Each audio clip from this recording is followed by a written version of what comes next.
तो hello learners, welcome back to my YouTube channel commerce and math classes. तो कल हमने 2000 एमसीक्यूज की जो सीरीज स्टार्ट की थी उसमें हमने फाइनेंशियल अकाउंटिंग के 100 क्वेश्चन किए हमने। आज हम मैनेजमेंट अकाउंटिंग के 100 क्वेश्चन करेंगे। ध्यान रखिएगा, फाइनेंशियल अकाउंटिंग के और भी पार्ट आने हैं। मैं यहाँ पे आपको लगातार नहीं करवा रहा, बिकॉज इसमें किसी स्टूडेंट ने बोला कि सर मैनेजमेंट अकाउंटिंग के क्वेश्चन करवाइए, प्रबंध लेखांकन के क्वेश्चन करवाइए। तो मैं आज एक वीडियो यहाँ पे पोस्ट कर रहा हूँ, क्योंकि हम डे बाई डे चलेंगे। अब आगे जो होगा वो 100 क्वेश्चन किसके डालूंगा, मैं फाइनेंशियल अकाउंटिंग ये डालूंगा, क्योंकि फाइनेंशियल अकाउंटिंग एक बड़ा पार्ट है। फाइनेंशियल अकाउंटिंग के अंदर basic accounting, company account, company account के साथ साथ पार्टनरशिप अकाउंटिंग और एडवांस फाइनेंशियल अकाउंटिंग भी हो जाती है। तो 4 पार्ट आपके रह जाते हैं उसके अंदर। तो उसमें थोड़े से ज़्यादा क्वेश्चन होंगे, लगभग लगभग आपके 1200 से 1500 क्वेश्चन आपके रहते हैं। ठीक है, ये एक सेपरेट सब्जेक्ट हो जाता है और ये इतना कंपनीज के ऊपर अप्लाइड अनिवार्य रूप से नहीं है, इसलिए इसमें क्वेश्चंस इतने ज़्यादा नहीं बनते। बट जो क्वेश्चन बनते हैं न्यूमेरिकल ज़्यादा क्वेश्चन बनने के चांसेस रहते हैं मैनेजमेंट अकाउंटिंग में। मैं यहाँ पे हर एक टॉपिक आपको समझाने की कोशिश करूँगा। अगर यहाँ पे कोई भी टॉपिक रहता है तो वो अपनी नोटबुक में लिख लेना और वहाँ पे देख लेना कि इस टॉपिक को हमें पढ़ना है। डायरेक्टली यही बात बताऊंगा मैं, क्योंकि अगर एमसीक्यूज के साथ साथ मैं कुछ कुछ टॉपिक्स आपके छोटी वीडियोस बना के डालता रहूँगा, तो वो आप देख लेना। जहाँ जहाँ भी मैं ये बोलूँगा कि यहाँ पे मैं कुछ आपको बता दूंगा, तो वहाँ पे एक वीडियो बना दूंगा मैं अलग से नोट कर लूँगा और आप लोग भी अलग से नोट कर लेना। चलिए स्टार्ट करते हैं। सबसे पहला क्वेश्चन है, management accounting deals with management, जो प्रबंध लेखांकन है संबंध रखता है किससे? आपकी क्वांटिटिव सूचनाएं भी होती है इसमें और क्वालिटी भी होती है। तो सी ऑप्शन आप लोग सही करोगे, बोथ ए एंड बी आपका सही हो जाएगा। Next question. अच्छा चलिए, क्वेश्चन दिया हुआ है कि given cash in hand 10,000 debtors है आपके, 20,000 बिल्स रिसीवेबल्स हैं आपके, 5,000 प्लांट है, 5,000 creditor 15,000, net working capital will be. Net working capital, यहाँ पे वर्किंग कैपिटल दो तरह की आपको ध्यान में रखनी है जब भी आपको टर्मिनोलॉजी यूज करे वर्किंग कैपिटल की। यहाँ पे दो चीजें आपके सामने आती है, एक तो आती है ग्रोस वर्किंग कैपिटल और एक आती है net working capital. Gross working capital का मतलब है टोटल सीए, टोटल सीए का मतलब है total current liabilities, current asset sorry, और नेट का मतलब होगा सीए माइनस सीएल। आप लोग समझ गए होंगे मैं जो बोलना चाह रहा हूँ। नेट वर्किंग कैपिटल का मतलब क्या है? Current assets minus current liabilities. और वर्किंग ग्रोस वर्किंग कैपिटल का जो है वो क्या है आपका? Total current assets. यहाँ पे हमें पूछा हुआ है शुद्ध कार्यशील पूंजी क्या होगी। तो अगर हम बात करें कि हमारे पास सीए कितना है, तो हम कैश इन इसको जोड़ देंगे, 10 प्लस 20 30 हो गया, 30 और 5 कितना हो गया? 35,000 हो गया। इसमें से हमें लेस कितना करना है? क्रेडिटर करना है, बिकॉज एक ही आपका क्या है? सी है, सीएल है। तो आपका कितना रह गया? 15,000 आपको लेस करना है, 20,000 आपका। आप लोग इसमें बी आंसर आप लोग सही करोगे। नेक्स्ट क्वेश्चन की तरफ बढ़ते हैं हम। नेक्स्ट क्वेश्चन क्या बोलता है हमें? चलिए, the gross working capital means, gross working capital पूछा है। ग्रोस वर्किंग कैपिटल का मैंने बोला कि आपका जो total total of current assets होगा वो क्या होगा? आपका ग्रोस वर्किंग कैपिटल होगा, ग्रोस वर्किंग कैपिटल होगा। ये यहाँ पे सी ऑप्शन में दिया हुआ है। अगर हम बात करें कि यहाँ पे नेट वर्किंग कैपिटल पूछता तो हम क्या करते? तो आप कहते कि total current assets minus total current liabilities, B option आप लोग सही करते। क्लियर है? नेक्स्ट क्वेश्चन देखते हैं। Accounting for price level changes is related, कीमत स्तरों में परिवर्तन के लिए लेखांकन का संबंध किससे है? देखिए, कॉस्ट अकाउंटिंग के अंदर हम देखते हैं कि कॉस्ट की जो मेथड्स हैं उनको कहाँ कहाँ पे अप्लाई किया जा सकता है, जिससे आपका प्रॉफिट मैक्सिमम और आपकी कॉस्ट क्या है रिड्यूस की जा सके। फाइनेंशियल अकाउंटिंग हमें रिकॉर्ड्स लिखने और फाइनल अकाउंट बनाने की और जो आपकी वित्तीय लेखांकन है उसकी जिम्मेदारी है। मैनेजमेंट अकाउंटिंग के अंदर हम क्या करते हैं? निर्णय, आप मैनेजमेंट अकाउंटिंग को बोल सकते हो कि ये डिसीजन अकाउंटिंग है। इसमें आपको निर्णय लेना होता है कि नई संपत्ति, नया आपको प्लांट खरीदना है या फिर आप बाहर से खरीदने वाले हो, ये सारी चीजें रहती हैं। लेकिन आप जहाँ पे बात करते हो कि accounting for price level changes is related, inflation आप लोगों ने नाम सुना होगा, महंगाई आपने नाम सुना होगा, इसके बारे में हम विस्तृत चर्चा करेंगे। तो ये पॉइंट रहेगा हमारा इन्फ्लेशन, आप याद रखिएगा इन्फ्लेशन अकाउंटिंग और नोटबुक में नोट कर लीजिएगा, इसके बारे में हमें चर्चा करनी है। क्लियर? नेक्स्ट क्वेश्चन देखिए, इनसफिशिएंट वर्किंग कैपिटल में result into the which combination of the following. क्या बोला हुआ है, ये बोलता है कि अगर आपके पास वर्किंग कैपिटल इनसफिशिएंट है, मतलब अपर्याप्त वर्किंग कैपिटल है, तो इसका क्या इफेक्ट पड़ेगा, ये हमें कुछ ऑप्शन दिए हुए हैं, उन चीजों को हम देख लेते हैं। पहला बोलता है failure to adopt to changes, यानी परिवर्तनों के अनुरूप ढलने में विफलता। जो चेंजेस हम करेंगे उनके अनुरूप ढलने में थोड़ी परेशानी होगी, ये बोला हुआ है। नेक्स्ट पॉइंट क्या बोलता है, देखिए यहाँ पे ये तो सही है भाई, ये फॉलो करता है। Enhance enhancement in credit वर्थनेस of the firm, यानी संस्था को ऋण प्राप्ति योग्यता में अभिवृद्धि होगी। एक चीज बताइए मुझे कि अगर आपके पास वर्किंग कैपिटल ही नहीं है, आपके पास वर्किंग कैपिटल की ही कमी चल रही है, तो आपको ऋण कौन देगा ना, तो ऋण अभियोगिता में वृद्धि नहीं हो सकती। इसको सेकंड वाले को कट कर दो। यहाँ पे reduced availability of trade and cash discount, तो रिड्यूस हो जाएगी, बेसिक है। वर्किंग कैपिटल आपके पास कम है तो आप ट्रेड एंड कैश डिस्काउंट कम दे पाओगे। Reduce volume to sales, volume of sales, तो ये भी कम हो जाएगी। तो यहाँ पे ये दोनों सही है। यहाँ पे देखिए हिंदी में अगर आप लोगों को समझ में आता है, देखिए ऋण योग्यता में अभिवृद्धि, अभिवृद्धि नहीं हो सकती बिकॉज आपके पास अगर वर्किंग कैपिटल ही नहीं है, तो आपको कौन लोन देने में इंटरेस्ट रखेगा रहेगा, वो लोग बताएं। तो आपका यहाँ पे देखिए सेकंड वाला ऑप्शन नहीं है, तो इसमें सेकंड दे रखा है, इसमें सेकंड दे रखा है, इसमें सेकंड दे रखा है, ये बी ऑप्शन आप लोग सही कर दो। Next question, study of the following transaction, निम्नलिखित लेन देनों का अध्ययन करें। चलिए करते हैं। क्या बोला हुआ, rising of the short term loans, अल्पकालिक ऋणों का लेना। देखिए अल्पकालीन अगर आप ऋण ऋण लेते हो, तो आपका क्या हो जाएगा, करंट लायबिलिटीज बढ़ जाएगी और करंट एसेट्स भी बढ़ जाएगी। करंट एसेट्स कैसे बढ़ जाएगी, करंट एसेट्स ऐसे बढ़ जाएगी कि आप पैसा ले रहे हो तो आपके पास कैश आ रहा है, ठीक है, आपकी करंट लायबिलिटीज बढ़ रही है, तो दोनों यहाँ पे हो गया। गुड्स परचेज्ड फॉर कैश, नकदी देकर वस्तुओं को खरीदना। नकदी दिया आपने, नकदी दिया तो आपकी जो आपका करंट एसेट्स है कम हुआ, क्योंकि आपने पैसे लगा दिए और आपके पास माल आ गया, तो ये क्या हो गया, वृद्धि होगी वापस। क्लियर है, यहाँ तक आपको कोई दिक्कत नहीं है। अभी तक हमने वर्किंग कैपिटल में कोई चेंज नहीं देखा। दूसरा बोलता है payment of bonus in the form of share, bonus का शेयर है, देखो पेमेंट करना था हमें बोनस का, और वो क्या कर दिया, उसके बदले में हमने शेयर्स दे दिया, ना तो हमारा पैसा गया, ना हमारी वर्किंग कैपिटल के ऊपर कोई चेंजेस आया, कच्चे माल के बजाय शेयर किया। अब यहाँ पे देखिए करंट एसेट्स के रूप में आपके पास क्या आया, माल आया, यानी करंट एसेट्स बढ़ गई, लेकिन आपका करंट लायबिलिटीज नहीं बढ़ा और कुछ भी नहीं बढ़ा, सिर्फ करंट एसेट्स बढ़ी है। तो इसका मतलब यहाँ पे हमें जो पूछा है कि फ्लो ऑफ फंड इज, निधियों का प्रवाह होगा, तो निधियों का प्रवाह कब होगा, फंड्स का फ्लो कब होगा, ये बात समझिए कि जब आपका चेंज इन वर्किंग कैपिटल होगा। ऊपर के तीन जो है हमें वर्किंग कैपिटल के अंदर चेंज नहीं दे रहे, लेकिन जो फोर्थ ऑप्शन है वो हमें चेंज दे रहा है कि करंट एसेट्स आपकी बढ़ रही है और उसके बदले आपके बोनस शेयर जा रहे हैं, ठीक है। तो उससे हमारे वर्किंग कैपिटल में क्या हुआ कि करंट वर्किंग कैपिटल बढ़ गई, इंक्रीज होगी। तो आपको क्या करना है, ओनली डी ऑप्शन आप लोग सही करोगे। नेक्स्ट क्वेश्चन देखो, प्रबंधकीय लेखांकन का प्रयोग कैसा है, ये ऐच्छिक है, ये क्या है, ऐच्छिक है। यहाँ पे आपके पास ऑप्शनल है, ये कंपलसरी नहीं है, कंपलसरी होता तो इसके ऊपर भी कुछ ना कुछ डिग्री वगैरह डिप्लोमा वगैरह होता, जैसे आचार मैनेजमेंट चलता है, कुछ चलता है। प्रबंधकीय लेखांकन और लागत लेखांकन ये कार्य आपस में क्या होता है, एक चीज समझिए कि लागत लेखांकन और प्रबंधकीय लेखांकन में दोनों में क्या मेन पॉइंट है। देखिए अगर आप कोई भी डेटा होता है उसको आप देखते हो कि लागत कहाँ पे लगी हुई है ज़्यादा, कहाँ पे कौन सा मेथड गड़बड़ कर रहा है, कहाँ से हमारी कॉस्ट रिड्यूस हो सकती है। और प्रबंध लेखांकन में भी आप क्या देखते हो, ये देखते हो कि प्रॉफिट मैक्सिमम करना है और कॉस्ट को क्या करना है, रिड्यूस करना है। तो इनके ये आपस में ये क्या होते हैं, परिपूरक होते हैं। कैसे होते हैं, परिपूरक प्रकृति के होते हैं। मैं भी आपको समझ में आ गया जो मेरा जो मीन है के अंदर। नेक्स्ट देखिए, निम्न में से कौन सा विभाजन प्रवाह के वर्गीकरण में शामिल नहीं होता। इसके लिए आपको एक अलग से पॉइंट समझना पड़ेगा। फिलहाल के लिए इसमें अशाब्दिक कर लो, जो कि आपके वर्गीकरण का कोई भी प्रारूप नहीं है।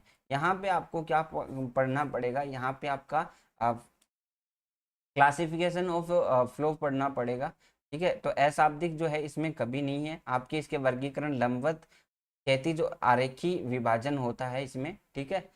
तो ये तीन आपको दे रखा है, चौथा जो अशाब्दिक है आप डेफिनेटली पता है।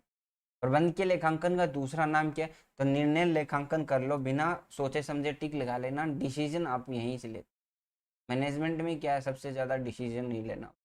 निर्माण करें या खरीदें, ये भी क्या है, जैसे मैंने बताया कि निर्माण करें, या तो हम खुद अपनी फैक्ट्री में बनाएं या फिर क्या करें, बाहर से खरीदें।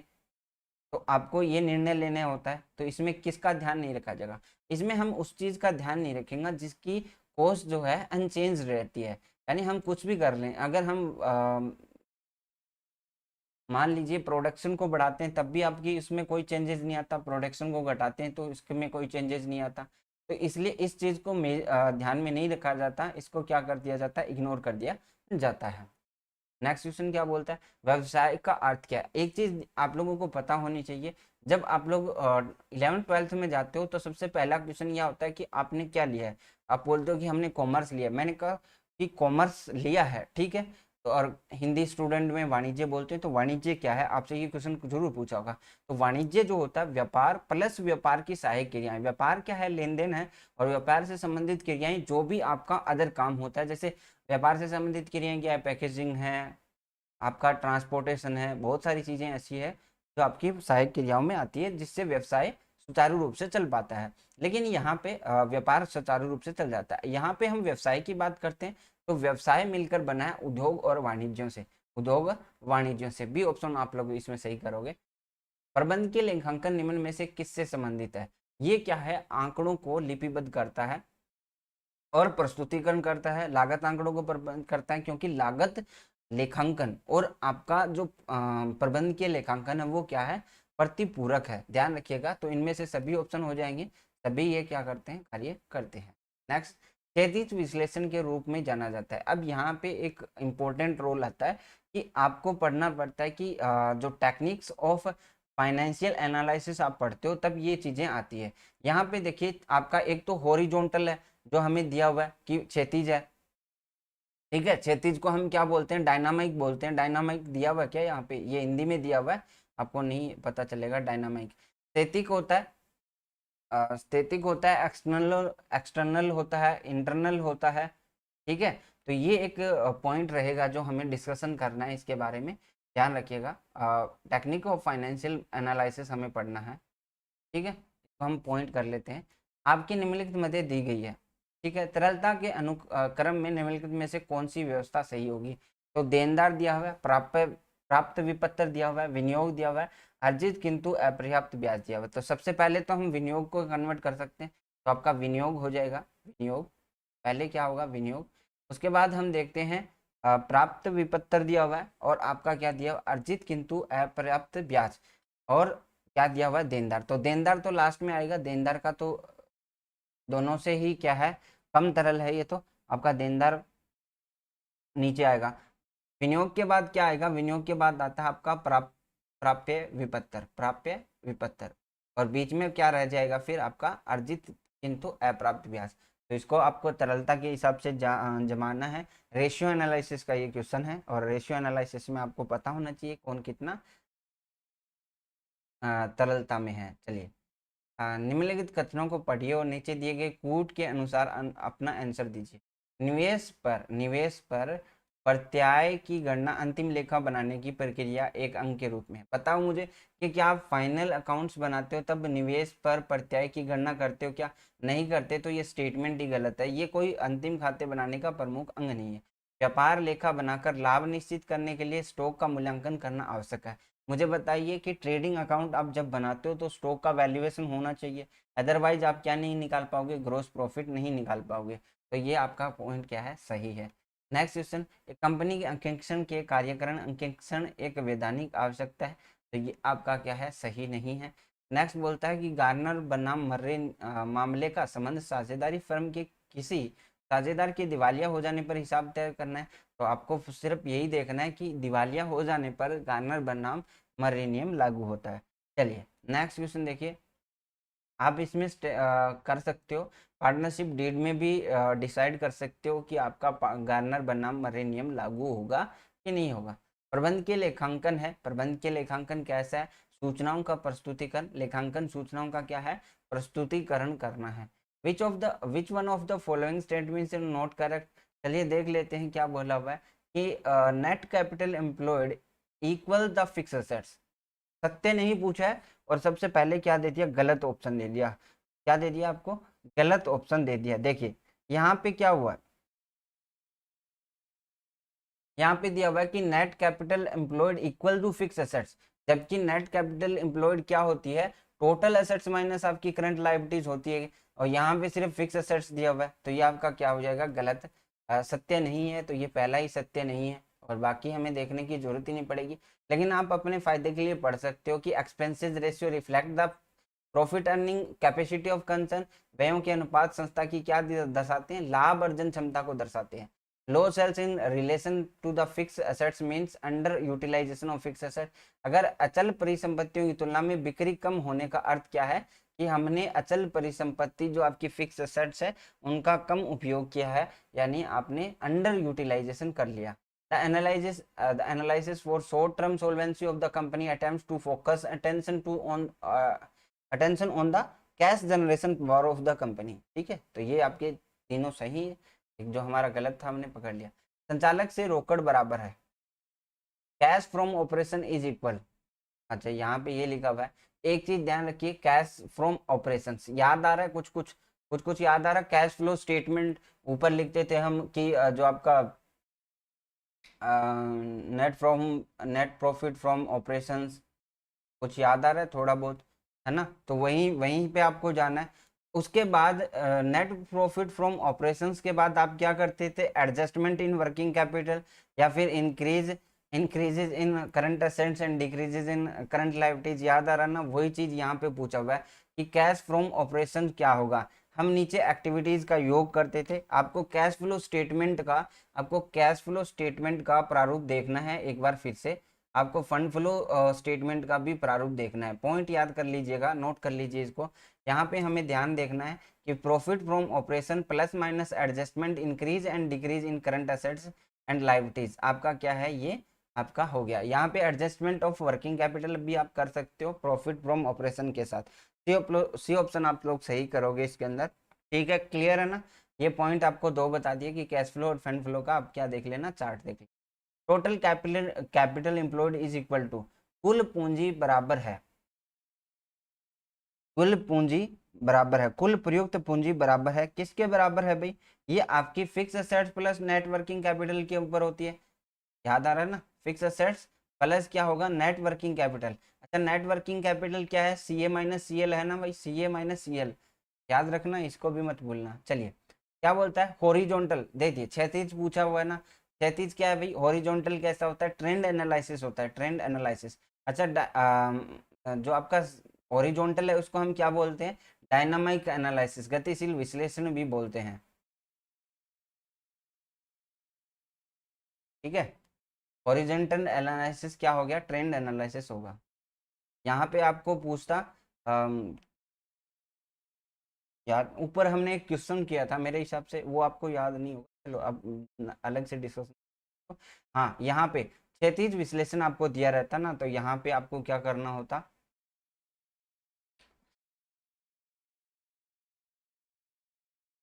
यहाँ से आपको दूसरा नाम नहीं पूछा, आपको संबंध पूछा है, तो यहाँ पे आपको ट्रेंड एनालिसिस करना है।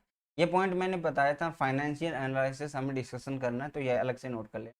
If profit are 1/4 of cost, what is the share of profit in sales, ये हमें प्रॉफिट एंड लॉस में भी पूछा जाता है, एक बार देख लो इसको क्या प्रोसेस है इसकी, और उसी मेथड के ऊपर जाओ। मैंने कहा था कि आपका जूनियर अकाउंटेंट वगैरह इनका पेपर जो होता है कॉन्सेप्ट के ऊपर आता है, अगर आपको कॉन्सेप्ट पता है तो आप सारे क्वेश्चन कर लोगे, कोई दिक्कत ही नहीं आएगी। अगर आपको कॉन्सेप्ट नहीं पता तो फिर आपको कुछ भी नहीं आएगा। चलिए देख लीजिए, ये क्या बोलता है कि यदि लाभ जो है लागत का 1/4 है, अब मैंने माना कि आपकी जो लागत है वो क्या है, आपने कहा कि हमारी जो लागत है वो 100 रुपए है, मैंने कहा जो प्रॉफिट होगा, जो ग्रोस प्रॉफिट होगा वो क्या होगा, लागत का 1/4 होगा, लागत का, तो 100 का 1/4 किया आपने, आपने कहा 25 रुपए। अच्छा 100 रुपए लागत थी आपकी, 50 रुपए आपने प्रॉफिट कमाया, तो आपने बेचा कितने में, 125 में, और ये पूछ रहा है कि विक्रय में लाभ का क्या भाग होगा, तो आपने कहा कि 25 रुपए लाभ है, जो टोटल आपका 125 है उसमें से, तो 1/5 आ गया। यही अगर हमें परसेंटेज पूछ लेता तो 20%, हो जाता, जैसे 1/5 इंटू 100 करते परसेंटेज बनाने के लिए, तो ये 20% हो जाता। लेकिन यहाँ पे भाग पूछा है तो 5 में से 1 भाग आपका प्रॉफिट है। क्लियर है ना, ये ऑप्शन सही हो जाएगा। Higher the ratio lower the probability is applicable. उच्च अनुपात न्यून लाभदायकता लागू होती है। किस पे लागू होती है भाई? ये ऑपरेटिंग रेशियो पे लागू होती है। कैसे? देखिए, अगर आपका ऑपरेटिंग रेशियो अधिक होगा, समझ लीजिए इसको, अगर अगर आप समझोगे नहीं तो ऐसे रट्टा मारने का कोई मतलब नहीं है। अगर आपका परिचालन अनुपात ज्यादा है, यानी आप एक्सपेंसेस ज्यादा कर, एक बात बताइए कि अगर मान लीजिए यहाँ पे देखिए 100 रुपये आपकी सेल्स है, ठीक है, आपने कहा कि मेरा ऑपरेटिंग रेशियो 70 है, क्योंकि ये शुद्ध बिक्री पे निकाला जाता है। आपने कहा मेरा 70 है, तो मैंने कहा कि आपका 100 का 70 है, यानी 30 रुपये प्रॉफिट। अगर ये मैं बढ़ा दूं कि मेरा 80 है, तो आप कहोगे कि आपका जो प्रॉफिट है वो 20 है। यानी 80 से 20, यानी ये बढ़ रहा है, ये कम हो रहा है। ये 90 कर दूं तो 10, ये 100 कर दूं तो 0। समझ में आ गया ना, कोई दिक्कत नहीं है भाई। ऑपरेटिंग प्रॉफिट में क्या होता है, ऑपरेटिंग रेशियो जो होता है उसके अंदर ये होता है कि आपका जैसे जैसे ऑपरेटिंग रेशियो ऊंचा होगा, आपका लाभ जो है वो नीचा चला जाएगा। क्लियर है, कोई दिक्कत नहीं। चलिए अनुपात विश्लेषण में आगे हम। अनुपात विश्लेषण बहुत ही अच्छा चैप्टर है, बट इसमें आपको बहुत सारी चीजें पढ़नी पड़ेगी। आप लोग घबराइएगा मत, मैं जहां से डिस्कशन शुरू कर रहा हूँ वहां पे कुछ कुछ चीजें आपको पता होनी चाहिए, कुछ चीजें आपको पढ़नी पड़ेगी। चलिए देखिए, सबसे पहला रूल यही है कि आप कुछ चीजें याद कर लो। कैसी चीजें? Sales into PV ratio, sales into PV ratio बराबर एफ प्लस पी। ध्यान रखना, हमेशा काम आएगा, जिंदगी भर काम आएगा। आप ऐसे क्वेश्चंस में डिजायर्ड सेल्स निकाल ली हूँ, डिजायर्ड प्रॉफिट निकाल रहा हूँ, सब में आपका यही काम आएगा।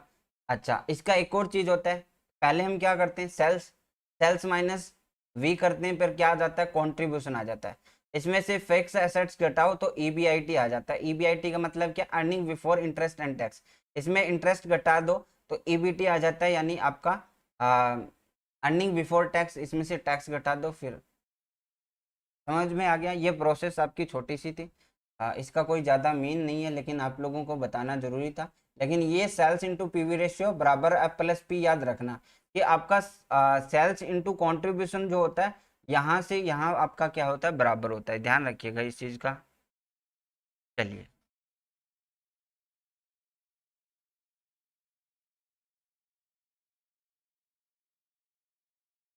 देख लेते हैं, पहला ही क्वेश्चन ले लेते हैं रेशियो एनालिसिस का। Which among of the following is wrong, wrong हमें बताना है। देख लेते हैं, पीवी रेशियो आपका पहला दिया हुआ है, पीवी रेशियो बराबर सी बटे एस।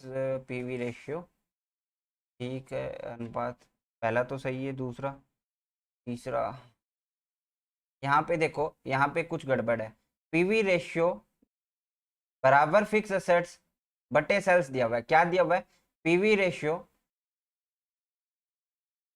बटे जो फिक्स एसेट्स है बटे सेल्स, ये दिया हुआ है। जबकि यहाँ पे आपको क्या और जोड़ना पड़ेगा, प्रॉफिट और जोड़ना पड़ेगा, तब ये सही होगा। तो ये वाला गलत है। कैसे हुआ ये देखिए, मैंने एक ही फॉर्मूला बताया था ना, उसी से आपका ये काम बन जाता। देखो अब ध्यान देखना, यहाँ से कितने क्वेश्चन बनते हैं। मैं इसको रफ कर दे रहा हूँ ना, आपको बताना जरूरी है, इसलिए मैं इसको रफ कर रहा हूँ। पीवी रेशियो है ना, पीवी रेशियो से काफ़ी सारे फॉर्मूले बन जाते हैं, तो आपको उसको एडजस्टमेंट कर लेना है। एक बार बता रहा हूँ बस, लास्ट बार, ठीक है, उसके बाद आप अपने आप से एडजस्टमेंट कीजिएगा और फॉर्मूले अपने आप भी बन जाएंगे, क्योंकि एक मेन फार्मूला आपको याद होना चाहिए। मेन फार्मूला ही मैंने आपको बताया। देखिए, मैं अगर मैं बात करूं कि मैंने कहा सेल्स इंटू पीवी रेशियो बराबर आप एफ प्लस पी कर लीजिए, तो आप ये बोलोगे कि अगर हमें पीवी रेशियो निकालना है तो एफ प्लस पी के अंदर हम जो सेल्स है उसका डिवाइडेशन कर सकते हैं। तो ये सही बात है। अगर आप देख लीजिए कि अगर आपकी सेल्स दी हुई है, आपसे पूछेगा कि अगर हमने ये कर दिया कि इतना हमें प्रॉफिट चाहिए, आपको देखो फिक्स कॉस्ट देगा, और आपसे पूछेगा कि इतना हमें प्रॉफिट चाहिए, यानी प्रॉफिट देगा, तो हमें सेल्स कितनी हो चाहिए। तो यहाँ पे हम इंटू पीवी रेशियो करेंगे, प्लस पी बटे पीवी रेशियो करेंगे, तो हमारे पास सेल्स आ जाएगी। वो कौन सी होगी? डिजायर्ड सेल्स, रिक्वायर्ड सेल्स, है ना। तो ऐसे ही इससे फॉर्मूले बनेंगे, यहाँ से आप कुछ भी हटा के कुछ भी बना सकते हो। अगर मैं फिक्स कॉस्ट निकाल लूंगा तो क्या हो जाएगा, sales into PV ratio minus क्या हो जाएगा, प्रॉफिट हो जाएगा। अगर आप प्रॉफिट निकालोगे तो सेल्स इंटू पीवी रेशियो बराबर माइनस क्या हो जाएगा, फिक्स कॉस्ट हो जाएगा। ठीक है, तो चारों फॉर्मूले बता दिए, पीवी रेशियो है, सेल्स का है, फिक्स कॉस्ट का है, प्रॉफिट का है, तो चार ये आपके उसी एक चीज से बनते हैं, उसका ध्यान रखिएगा। नेक्स्ट क्वेश्चन देखो, विच of the following is a not a ratio for लाभ एनालिसिस ऑफ प्रॉफिटेबिलिटी। प्रॉफिटेबिलिटी है, एक्टिविटी है, करंट रेशियो है, आपको इन सब के अलग अलग याद होना चाहिए कि कौन सा होता है। जैसे करंट रेशियो में हम क्या क्या पढ़ते हैं, आप करंट रेशियो पढ़ते हो, क्विक रेशियो पढ़ते हो, एब्सोल्यूट लिक्विड रेशियो पढ़ते हो, यही पढ़ते हो ना, तो उसी के हिसाब से आपका लाभदायकता अनुपात इसमें से कौन सा नहीं है वो बताना है। तो ये सारे एक बार अपने हिसाब से एडजस्टमेंट कर लीजिएगा। जैसे ऑपरेटिंग रेशियो आपका क्या है, लाभदायकता लाभदायकता में आ जाता है, संचालन अनुपात, ठीक है। और नेट प्रॉफिट रेशियो भी इसी के अंदर आ जाता है। जबकि एसिड टेस्ट रेशियो जो है वो किस में आता है, करंट रेशियो में आता है। किस में आता है, करंट रेशियो में, तो ये वाला जो है गलत हो जाएगा। अब ध्यान देखिए प्रॉफिटेबिलिटी में क्या क्या आता है। ऑपरेटिंग, देखिए पहली चीज तो प्रॉफिट क्या आर बार आसपास ही घूमेगा। देखिए नेट प्रॉफिट, ग्रॉस प्रॉफिट, दो समझ में आ गया भाई, दो समझ में आ गया ना। अच्छा, ऑपरेटिंग रेशियो क्या है, अगर हम किसी में से जो सेल्स है उसमें से हम कुछ भी घटाते हैं ऑपरेटिंग रेशियो, तो उसमें हमें क्या निकल के आता है, प्रॉफिट निकल के आता है ना। तो ये भी प्रॉफिट से। Return on assets, net profit बटे एसेट्स कर लो, कितना रिटर्न दे रहा है एसेट्स के ऊपर। रिटर्न ऑन इक्विटी, कितना लाभ हो रहा है इक्विटी के ऊपर, तो बताओ लाभ से ऊपर नहीं है, सारा सब कुछ लाभ के ऊपर ही है ना। तो इससे आप अंदाजा लगा लो, अपने हिसाब से ट्रिक बना लो कुछ भी। जैसे करंट के अंदर हम करंट एसेट्स के इर्द गिर्द घूमते हैं, यहाँ पे आपको दिया हुआ है प्रॉफिटेबिलिटी, तो यहाँ पे आपको प्रॉफिट के आसपास का मिलेगा। करंट रेशियो इज, चालू अनुपात है, चालू अनुपात क्या है भाई, बैलेंस शीट रेशियो है, क्योंकि इसमें हम बैलेंस शीट का यूज करते हैं करंट एसेट्स और करंट लायबिलिटीज के साथ। क्लियर है, यहाँ तक किसी को दिक्कत है तो बोलो। आप लोग लाइक प्लीज करते रहिएगा, अगर नहीं करोगे तो फिर वही है डीमोटिवेशन एंड वीडियो बनाने का मन नहीं करना, सेम चीज है। लॉन्ग टर्म सेल्वेंसी इंडिकेटेड, कंपनी की दीर्घकालीन शोधन क्षमता का प्रमाण है। देखिए सीधा सीधा मतलब है यहाँ पे आपका जो डेब्ट इक्विटी रेशियो है। डेब्ट इक्विटी रेशियो का मतलब क्या है, डेब्ट बटे इक्विटी, डेब्ट बटे इक्विटी, सीधा सीधा याद कर लीजिए आपका। और इसको हम बोलते हैं ऋण क्षमता अनुपात, यानी दीर्घकालीन शोधन क्षमता है ना, लॉन्ग टर्म सोल्वेंसी, इसके अंदर है डेब्ट इक्विटी रेशियो, ऋण क्षमता अनुपात। इसमें हमें देखते हैं कि कितने क्षमता पर हम कितना ऋण लिए हुए हैं, यानी डेब्ट डेब्ट बटे इक्विटी, ठीक है। लॉन्ग टर्म सोल्वेंसी इंडिकेट करता है ये। चलिए एक और, ये मस्त क्वेश्चन है, इसका ऐसा क्वेश्चन एग्जाम्स में आने के ज़्यादा चांसेस रहते हैं, तो एक बार हम देख लेंगे। बहुत ही सिंपल क्वेश्चन है, आप समझने की कोशिश करोगे तो जल्दी समझ जाओगे, और कोशिश नहीं करोगे तो फिर समझने की जरूरत ही नहीं है। समझिए, ऐसा क्वेश्चन आने के ज़्यादा चांसेस है, क्योंकि आपको क्या है, न्यूमेरिकल के अंदर ऐसा क्वेश्चन दे देता है। एक पार्टनरशिप वाले वहाँ से कन्फर्म क्वेश्चन आता है, ठीक है, रेशियो एनालिसिस से कन्फर्म क्वेश्चन आता है। क्वेश्चन तो 60 आते हैं, बट बहुत अच्छे क्वेश्चन आते हैं, कॉन्सेप्चुअल, बहुत ही बढ़िया, हाँ। क्योंकि पेपर करने का मजा भी तब भी आता है, अदरवाइज तो क्या है, आरपीएससी जूनियर अकाउंटेंट का जैसे पेपर आता है बहुत ही ईजी आ जाता है, तो बहुत ईजी आ जाता है, तो लास्ट टाइम रद्द भी हो गया था, इतना ईजी बना दिया था। चलिए देखिए यहाँ पे क्या लिखा हुआ है, उस चीज़ के ऊपर गौर कीजिएगा। चलिए देखिए यहाँ पे हमें दिया हुआ है करंट रेशियो। करंट रेशियो क्या होता है, आप बोलते हो कि करंट रेशियो सी ए बटे सी एल होता है, मैंने कहा यहाँ पे 1.75/1, यही चीज बोली हुई है। आपने कहा कि वर्किंग कैपिटल 1,12,500 है। वर्किंग कैपिटल क्या होती है, वर्किंग कैपिटल आप बोलते हो सी ए माइनस सी एल जो है वर्किंग कैपिटल है। सी ए माइनस सी एल क्या है, वर्किंग कैपिटल है। मैंने कहा सी ए कितना है, 1.75, 1.75 लिखा मैंने। सी एल कितना है, 1 है, बराबर कितना आना चाहिए भाई, बराबर वर्किंग कैपिटल दे रखा है 1,12,500। आपने कहा यानी 0.75 का मान कितना है, 1,12,500। मैंने कहा कि एक का मान निकाल लेते हैं जो कि करंट लायबिलिटीज है, तो आप बोलोगे कि एक का मान कितना आएगा, तो 1,12,500 में आप कितने का डिवाइडेशन कर लो, 0.75 का, तो ये कितना आ जाएगा, 150 आ जाएगा। कितना आ जाएगा भाई, 150 आ जाएगा, 1,50,000 आ जाएगा। क्लियर है, यहाँ तक कोई दिक्कत नहीं है ना। कितना आ जाएगा, 1,50,000। तो आपको पता चला कि एक का मान जो है वो एक कितने के बराबर है, अभी सीएल के बराबर है। सीएल आपने निकाल ली 1,50,000। अब हम सीए निकालते हैं, सीए निकालेंगे तो क्या हो जाएगा, 1,50,000 किसका मान है, एक का मान है, इंटू 1.75 कर लो, कितना हो जाएगा भाई 2,62,500, ये क्या आ जाएगा, सीए आ गया। आपने कहा कि हमें निकालना है क्विक रेशियो, अमल परीक्षण अनुपात निकालना है, तो यहाँ पे स्टॉक दिया हुआ है वो घटा दीजिए, स्टॉक घटा दीजिए 82,500, यहाँ से 82,500 घटा दिया हमने, 82 62 तो सीधा निकल गया, 20 180 बच गया, कितना बच गया भाई 180 बच गया।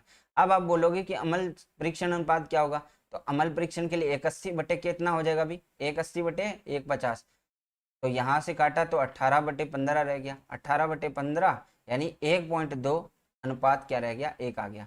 तो ये कौन से ऑप्शन में, ए ऑप्शन में दिया हुआ है। बोलो भाई क्लियर है ना, कर लोगे ना, सीधा सीधा ही दिया हुआ है, कुछ भी नहीं करना ज्यादा। तो चलिए एक और दिया हुआ है, इफ सेल्स इज 8 लाख, यहाँ पे देखिए sales is 8 lakh, cost of sales is rupees 4,80,000, indirect expenses 120, then the net profit ratio will be, अगर विक्रय 8 लाख है, विक्रय की लागत 4 लाख कर लीजिए, यहाँ पे 4 लाख है और परोक्ष व्यय 1,20,000 है, तो शुद्ध लाभ अनुपात क्या होगा, शुद्ध लाभ क्या होगा, किस पे निकाल रहे हैं हम, सेल्स पे निकाल रहे हैं, एनपी बटे सेल्स इंटू 100 कर लो भाई, जिस पे निकाल रहे हैं उस पे निकाल लो, नेट प्रॉफिट रेशियो क्या हो जाएगा, एनपी बटे सेल्स इंटू 100, जीपी क्या हो जाएगा, जीपी प्रॉफिट रेशियो निकाल लेंगे भाई, ग्रोस प्रॉफिट रेशियो निकाल लें, जीपी बटे सेल्स इंटू 100 कर लो, दिक्कत कहाँ रही है। अब आप बोलोगे कि सर कैसे निकालना, चलो देख लो कि 8 लाख है,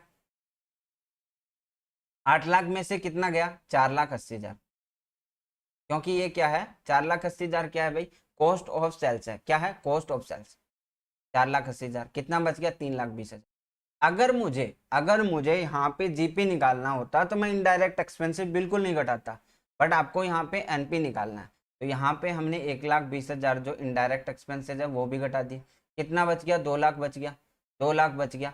हमें रेशियो परसेंटेज निकालना है, 2 लाख बटे 8 लाख, क्योंकि टोटल जो नेट सेल्स है वही है, इंटू 100, तो यहाँ से काटो 1/4 यानी 25% आ गया।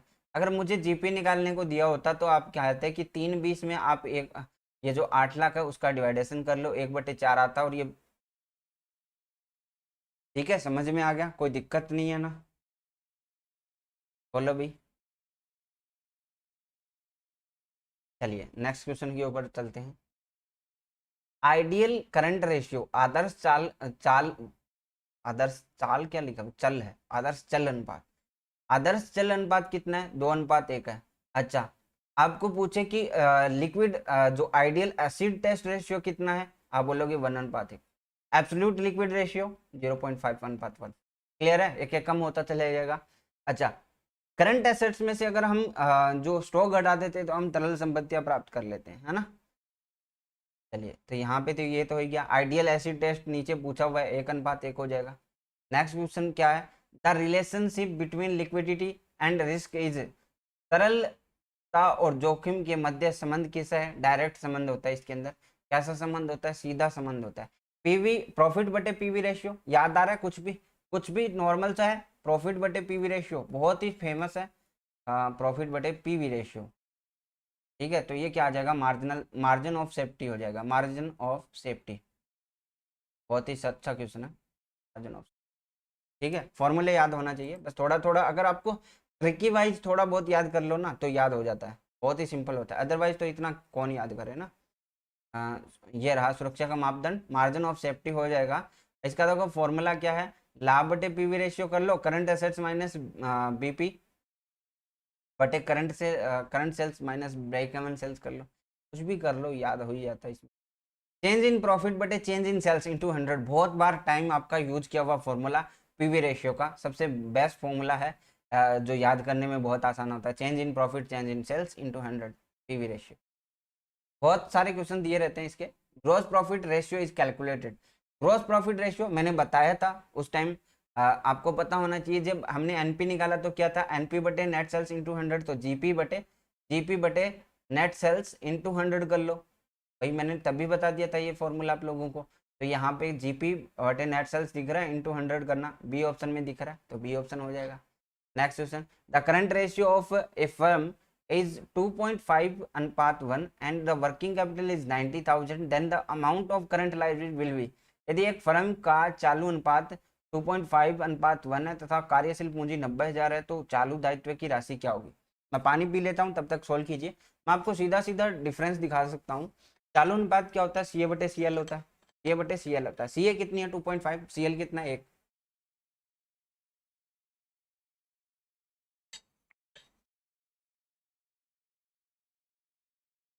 देखो यहाँ पे क्या दिया हुआ है, 2.5 और 1 दिया हुआ है, यही है ना भाई सी ए सी एल।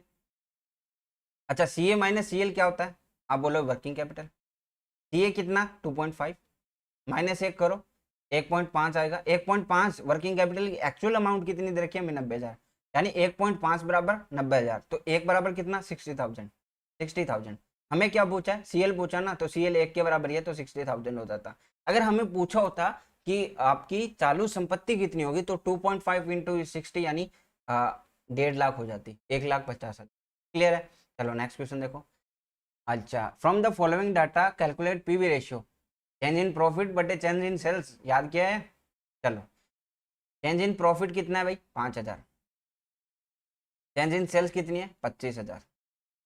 क्या हो जाएगा 5/25 हो जाएगा, 1/5 आ गया, 1/5 इंटू 100, क्योंकि हमें रेशियो परसेंटेज में निकालना है, तो 20, क्या हो गया 20%, 20%।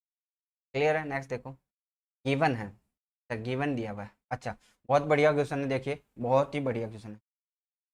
सेल्स दिया हुआ है 1,50,000, variable cost 50,000, interest 5,000, fix cost 25,000, operating leverage रेश विल बी, समझ लीजिए ऑपरेटिंग लिवरेज निकालना है आपको।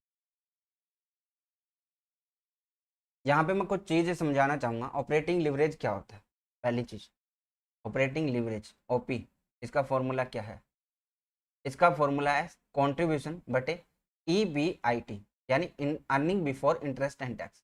एक होता है फाइनेंशियल लिवरेज एफएल, क्या होता है ईबीआईटी यानी interest earning before interest and tax, बटे क्या होता है ईबीटी यानी अर्निंग बिफोर टैक्स, या फिर पीबीटी भी बोल सकते हो, प्रॉफिट बिफोर टैक्स।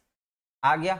अब हमें जब कंबाइंड पूछेगा, कंबाइंड कंबाइंड भी पूछता है, ताकि दोनों का एक साथ पूछ ले आपसे, तो कंबाइंड करोगे तो क्या हो जाएगा ओपी इंटू एफ एल हो जाएगा, यानी दोनों को मल्टीप्लाई कर लीजिए। अब मल्टीप्लाई करेंगे तो यहाँ पे देखिए सी बटे ई बी आई टी, ये है पहले का, तो और इसको मल्टीप्लाई कर लो किससे E B I T, E B I T बटे किससे ई बी टी।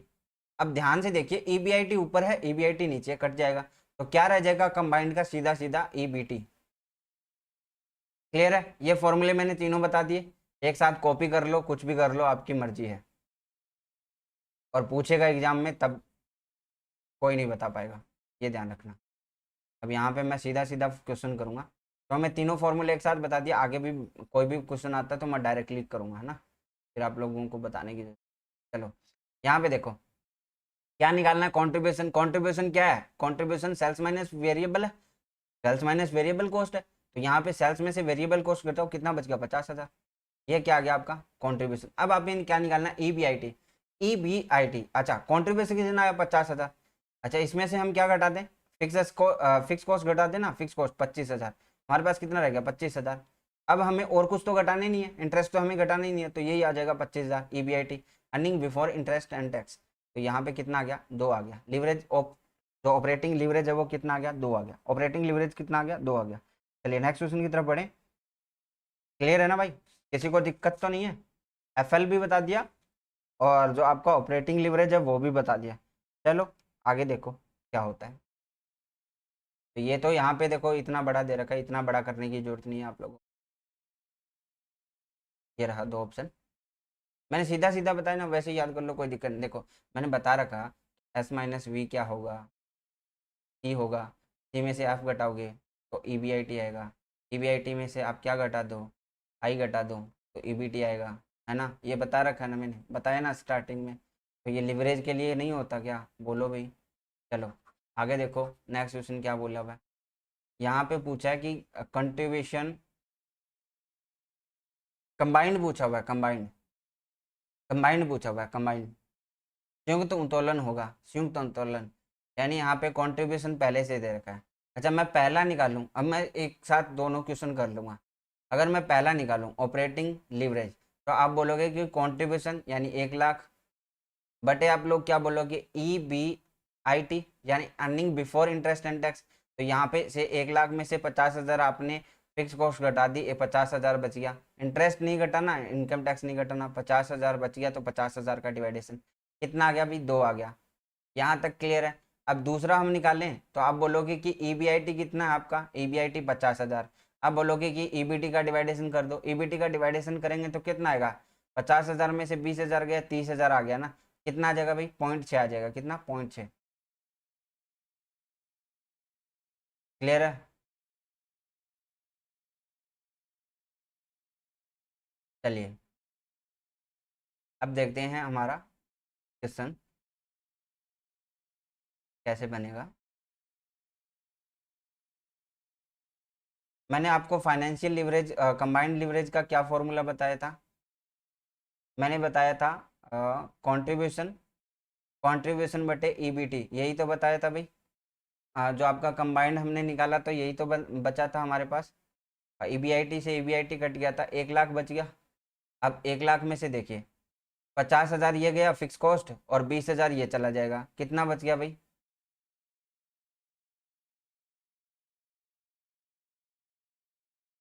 कितना बचेगा,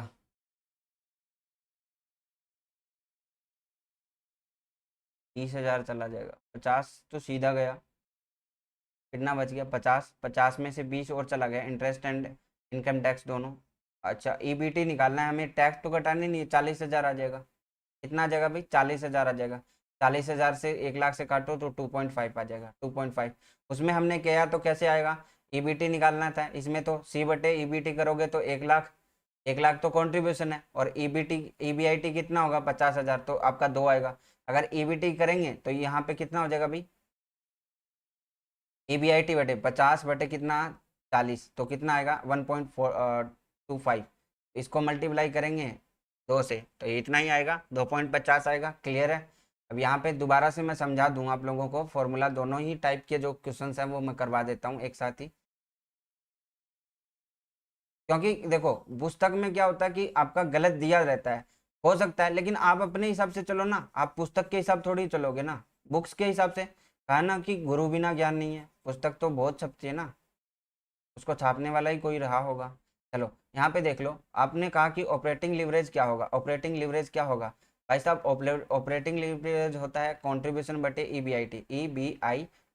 मैंने कहा कि आपका जो ये है वो 1 लाख है, और आपका EBIT कितना होगा, आप किस में से, कंट्रीब्यूशन में से फिक्स एसेट घटा दो, कितना, 50,000, 50,000 के हिसाब से कितना आ गया, 2 आ गया। मैंने कहा फाइनेंशियल लिवरेज कितना होगा, आप बोलोगे EBIT है 50,000, उसमें डिवाइड कर दो EBT का। अच्छा EBT घटाने के लिए मुझे क्या घटाना है, सिर्फ एक ब्याज, ब्याज ही तो घटाना है 10,000 का, तो 50 में से 10 40, तो इसमें कितना, 40 का डिवाइड कर दूं तो 1.5 आ गया। अब मैंने 2 ऑप्शन बताए थे आप लोगों को कि आप कंबाइंड के लिए क्या कर सकते हो, इन दोनों को मल्टीप्लाई कर लो, इन दोनों को मल्टीप्लाई करेंगे 1.25 को तो 2.5 आ जाएगा। अगर आप वैसे निकालना चाहो तो भी निकाल सकते हो। 1 लाख, 1 लाख, 1 लाख कॉन्ट्रीब्यूशन है, EBT कितना है आपका, 40,000, 40,000 का डिवाइड करो 1 लाख में से, कितना आ गया, 2.5 आ गया। दोनों ही सूरत में आपका ये आपका सही हो जाएगा। क्लियर है, यहाँ तक सब कुछ समझ में आ गया, टाइम तो लग गया बट क्लियर है। वेरिएंस एनालिसिस इज रिलेटेड, विचरण विश्लेषण संबंधित किससे है। अच्छा विचरण यहाँ से कहाँ से आ गया भाई, कोस्टिंग का चैप्टर है वो, स्टैंडर्ड कोस्टिंग, याद आ रहा है, स्टैंडर्ड कोस्टिंग के अंदर ये विचरण जो है वहीं से आया हुआ है, तो इसमें है स्टैंडर्ड कोस्टिंग, परिमाप लागत, इसमें भी हम काम में ले लेते हैं लेकिन कोस्टिंग का है। Liquid, liquid ratio is calculated as follow, liquid के लिए हम क्या चाहिए, लिक्विड एसेट्स बटे करंट लायबिलिटीज। पहली चीज तो ये कि करंट रेशियो जितने भी निकालेंगे उसमें करंट लायबिलिटी जाएगा, तो देखो देखो डी ऑप्शन देखो, ये गलत हो जाता है ना, टोटल करंट लायबिलिटी जाएगा, टोटल लायबिलिटीज दिया गया है तो ये गलत होता है। यहाँ पे 2 में से चुनना था, यहाँ पे लिक्विड बोला हुआ है तो करंट एसेट्स को काट दो, ये ऑप्शन सही हो जाएगा। Which one of the following is activity ratio, activity ratio की बात कर रहा है तो जितने भी टर्नओवर रहते हैं एक्टिविटी के अंदर आते हैं, जितने भी टर्नओवर रेशियो होते हैं वो तो एक्टिविटी के अंदर आते हैं।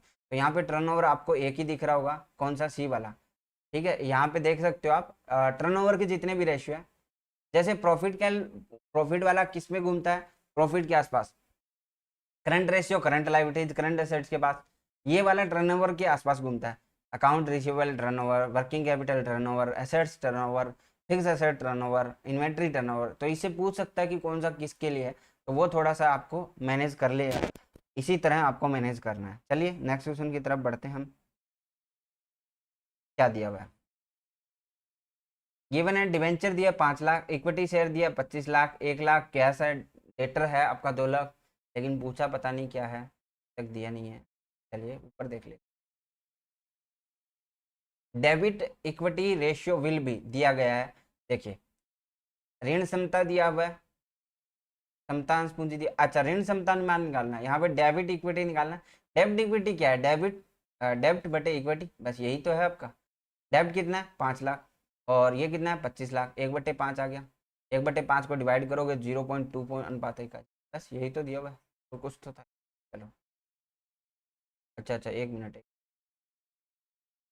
डेब्ट इक्विटी रेशियो निकालना है ना, ये 5:1 आ जाएगा, यहाँ पे उल्टा लिख दिया हमने, इक्विटी बटे डेब्ट होगा तो आपका 5/1 आएगा, 5:1 हो जाएगा। चलिए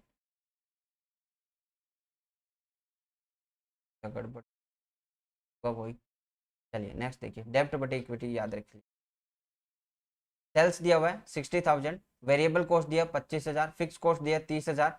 based on these data the operating leverage, operating leverage निकालना है। ऑपरेटिंग लिवरेज क्या है, करंट जो कॉन्ट्रीब्यूशन है बटे ईबीआईटी, यही तो बताया हुआ आप लोगों को। तो देखिए कॉन्ट्रीब्यूशन कितना हो जाएगा, सेल्स माइनस वेरिएबल कॉस्ट, 60 में से 25 गया 35,000, 35,000 बटे ईबीआईटी कितना हो जाएगा भाई, 35,000 आपका क्या है कॉन्ट्रीब्यूशन, उसमें से फिक्स कॉस्ट घटाइए, फिक्स कॉस्ट घटाया 30, तो 5 बच गया, ये क्या आ जाएगा ईबीआईटी आ जाएगा 5,000। ठीक है, तो कितना 5 से 7×5 = 35 होता है, तो 7 आ गया, क्या आ गया 7 आ गया, संचालन लिवरेज आ गया 7। नेक्स्ट कुछ देखिए, अच्छा कंसिडर द फॉलोइंग आइटम्स, निम्नलिखित पर ध्यान दीजिए। डिवेंचर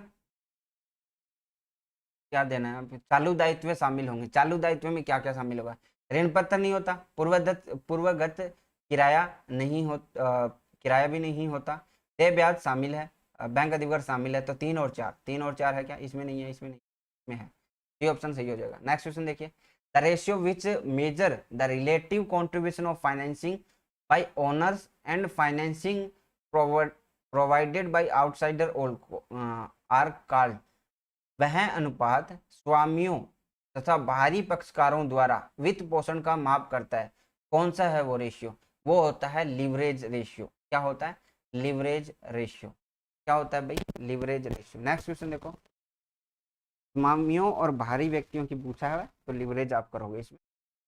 नेक्स्ट देखो क्या बोला हुआ, ए डिक्रीजिंग करंट रेशियो इंडिकेट्स, एक घटता चालू अनुपात क्या प्रदर्शित करेगा कि एक तनावपूर्ण तरलता की स्थिति है। तनावपूर्ण तरलता का मतलब क्या है कि तरल जो आपकी एसेट, तरल जो संपत्ति है उसमें कमी है, जैसे आपके पास कैश हो गया, बैंक में बैलेंस हो गया, ये चीज़ों की है, जैसे तनावपूर्ण तरलता बोला जा सकता है, क्योंकि चालू अनुपात ज़्यादा होना चाहिए। इसकी जो आदर्श स्थिति है 2.1 है, 2:1। Product A requires 10 kg of material, ये स्टैंडर्ड कॉस्टिंग का क्वेश्चन है, फिर भी हम कर लेंगे, कोई दिक्कत नहीं है। प्रोडक्ट ए रिक्वायर्स कितना 10 kg material at the rate of 5 per kg, the actual consumption क्या होता है भाई, standard cost, total standard cost, याद है क्या, total standard cost, total standard cost minus क्या होता है एक्चुअल कॉस्ट, माइनस क्या होता है एक्चुअल कॉस्ट। तो यहाँ पे बोल रहा है कि A requires 10 kg of material at the rate of 5, the actual consumption material क्या है, A 12 kg material of the rate of 6 per kg, direct material cost variance क्या होगा। तो देखिए 10×5 हो जाएगा, पहले तो ये दिया हुआ है, दूसरा दिया हुआ है 12×6, कितना हो गया 50 माइनस 72 हो गया, 22 माइनस में आ जाएगा, क्या होगा अनफेवरेबल, 22 अनफेवरेबल, प्रतिकूल लिख लो यहाँ पे दिया हुआ भी है, हालांकि ये उसके अंदर पढ़ते हैं हम। Capital structure and leverage decision come in the ambit of, पूंजी संरचना और लिवरेज निर्णय किसके दायरे में आते हैं, तो ये आते हैं फाइनेंशियल डिसीजन के अंदर। फाइनेंशियल डिसीजन के अंदर हम क्या लेते हैं, पूंजी संरचना और लिवरेज निर्णय लेते हैं। इनके बारे में बहुत अच्छा है पढ़ने के लिए, आप कितना भी पढ़ो बहुत अच्छा लगता है। आप इसमें देखिए निवेश निर्णय आता है, वित्त पोषण निर्णय आता है, लाभांश चैप्टर पढ़ने लायक है। Which one of the following statement is not true, कौन सा कथन सत्य नहीं। देखिए काउंटिंग पढ़ने का तभी मतलब है जब आपको कुछ समझ में आ रहा हो कि भी ऐसा क्यों हो रहा है, उसके पीछे रीजन है। तो कॉन्सेप्ट याद हो गया तो क्वेश्चन याद हो गया, बार बार घूमना नहीं पड़ता, दिक्कत ही नहीं है। चलिए क्या बोला हुआ है, conversion of debenture into preference share will be decrease debit equity ratio. यहाँ पे बोलता है कि अगर आपने डिबेंचर को प्रेफरेंस शेयर में बदल दिया तो आपका जो है ऋण क्षमता अनुपात घट जाएगा। तो घट ही जाएगा भाई, डिबेंचर आप लोगों ने कम कर दिए, इक्विटी आपने बढ़ाई नहीं, क्योंकि प्रेफरेंस शेयर क्या कर दिया, जारी कर दिया उसके बदले में, तो आपकी इक्विटी उतनी रहेगी और डिबेंचर क्या हो जाएगा, डेब्ट क्या हो जाएगा, कम, क्योंकि डेब्ट बटे इक्विटी होता है। तो जैसे मान लीजिए इसमें क्या बोला हुआ है कि आपका मान लीजिए कि डेब्ट आपका 10 था और इक्विटी आपकी 20 थी, तब आपने रेशियो निकाला तो 1:2 आ रहा था। लेकिन आपने कहा कि इसके जो 5 शेयर हैं उनको हमने प्रेफरेंस शेयर से बदल दिया, तो आपका डेब्ट कितना रह गया 5 और इक्विटी कितनी रहेगी 50 20, तो अब आपका रेशियो कितना आएगा 1:4 आएगा। भाई अनुपात घटा कि नहीं घटा, बोलो भाई, घटा कि नहीं घटा, है ना। अभी 1:2 आ रहा है, फिर और इसको हम वैसे लिखेंगे तो फिर आपको और ही छोटा लगेगा कि 0.51 और ये कितना 0.251। बताओ घटा कि नहीं घटा, क्लियर है ना। नेक्स्ट देखो, एक वर्ष के भीतर के भुगतान के लिए दे दीर्घकालीन दायित्वों को चालू दायित्वों के रूप में माना जाता है। बताओ इसमें कोई गलती है क्या, ये तो सही है, एकदम बिल्कुल सही है ना। 1 साल के भीतर भुगतान कर सकते हैं उसको दीर्घकालीन माना जाता है। उच्चतर परिचालन अनुपात उच्चतर लाभों का सूचक होता है, ये गलत है। ये मैंने क्या बताया था कि उच्चतर हायर ऑपरेटिंग रेशियो क्या इंडिकेट करेगा कि प्रॉफिट कम है, क्योंकि प्रॉफिट बढ़ा, ऑपरेटिंग रेशियो बढ़ा तो आपका प्रॉफिट कम हो जाएगा। तो ये आपका गलत था, सी ऑप्शन सही हो जाएगा इसमें। चलिए, a company proposes to introduce a new product in the market, the company wants to maintain PV ratio at 25%. if variable cost of the product is 300, what will be the selling price। चलिए इसको देख लेते हैं क्या बोला हुआ है कि एक कंपनी बाजार में नया उत्पाद प्रस्तुत करना चाहती है और कंपनी क्या चाहती है कि पीवी रेशियो कितना हो हमारा 25% हो, और उत्पादन की जो लागत है, जो परिवर्तनशील लागत है यानी वेरिएबल कॉस्ट है, वो कितनी हो 300। यही तो बोला हुआ है, यही तो बोला हुआ है ना भाई, कोई दिक्कत है क्या इसमें। चलो देख लेते हैं क्या है, हम देख लेते हैं। अब बहुत ही सिंपल तरीके से बताऊंगा आप लोगों को, कुछ भी नहीं करना आप लोगों को। एक बात मैं जो आप लोगों से पूछना चाह रहा हूँ उसी का क्वेश्चन दो, आपका आंसर मिल जाएगा कि पीवी रेशियो कितना रखना चाहता है, पीवी रेशियो कितना रखना चाहता है, पीवी रेशियो कितना रख, आप बोलोगे सर पीवी रेशियो क्या होता है, पीवी रेशियो क्या होता है, पीवी रेशियो होता है सेल्स माइनस वेरिएबल बटे सेल्स इनटू 100, यही होता है ना भाई। कंट्रीब्यूशन बटे सेल्स, कंट्रीब्यूशन क्या है सेल्स माइनस वेरिएबल कॉस्ट है, इनटू 100, यही तो कहना चाहते हो आप। अच्छा पीवी रेशियो ऐसे निकलेगा, तो आप लोग सोचिए कि परिवर्तनशील लागत घटाने के बाद क्या बचता है, सोचिए जरा कि आपका परिवर्तनशील लागत घटाने के बाद क्या बचता है। मैं आपसे पूछना चाह रहा हूं कि सेल्स में से परिवर्तनशील लागत घटाने के बाद क्या बचता है, आप बोलोगे कंट्रीब्यूशन, कंट्रीब्यूशन बचता है कि नहीं बचता, बोलो। आपने कहा कि कंट्रीब्यूशन बचता है, तो आपके हिसाब से पीवी रेशियो कितना बच रहा है 25%, यानी ऊपर मामला कितने का हो गया 75% का हो चुका, कितने का हो चुका 75% का। कितना घट के आया, अरे मुझे एक बात बता दो आप लोग कि यहाँ से मैं एक चीज बताना चाह रहा हूँ आप लोगों को कि सेल्स आपके पास 100% थी, मैं कोई भी फॉर्मूला नहीं लगा रहा, आपको मैं सीधा सीधा आंसर पूछना चाह रहा हूँ, क्योंकि फॉर्मूला लगाने से क्वेश्चन पेचीदा हो जाता है। देखिए मेरे पास 100% सेल्स थी, आप बोलोगे सही बात है, मैंने कहा कि मैंने यहाँ पे वेरिएबल कॉस्ट घटाई और आपके पास क्या बच गया कंट्रीब्यूशन या पीवी रेशियो मान लो, क्योंकि रेशियो के अंदर है, परसेंटेज के अंदर है। आपने कहा 25% बचेगा, क्यों, क्योंकि आपने बोला हुआ है कि 25% पीवी रेशियो चाहिए। आप मैंने कहा कि यहाँ पे आपने क्या घटाया, फिर आप बोलोगे कि 75% घटाया, नहीं घटाया तो बोलो भाई 75% घटाया तभी आपके पास 25% बचा।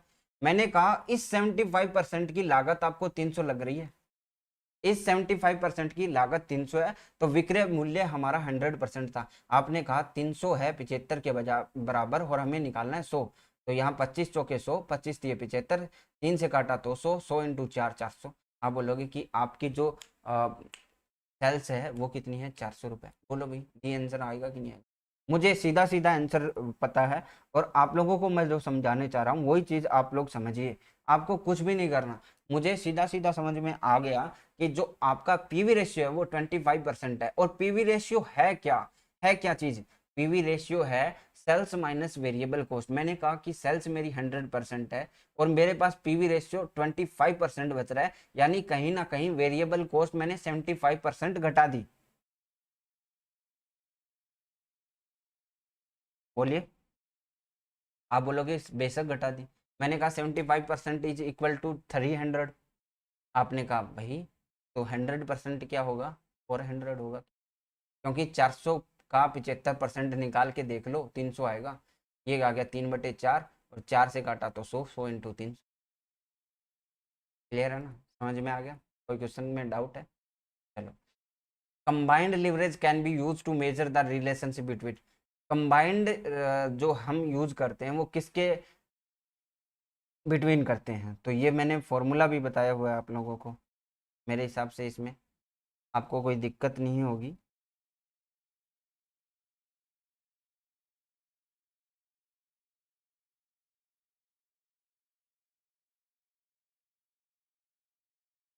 क्या हो जाएगा भाई? सेल्स बटे सेल्स ईपीएस है के लिए, सेल्स ईपीएस।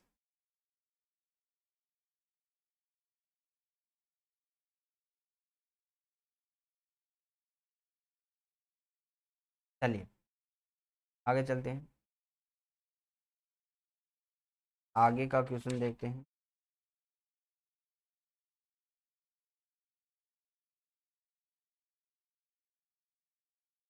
यहाँ पे देखिए कितना क्वेश्चन,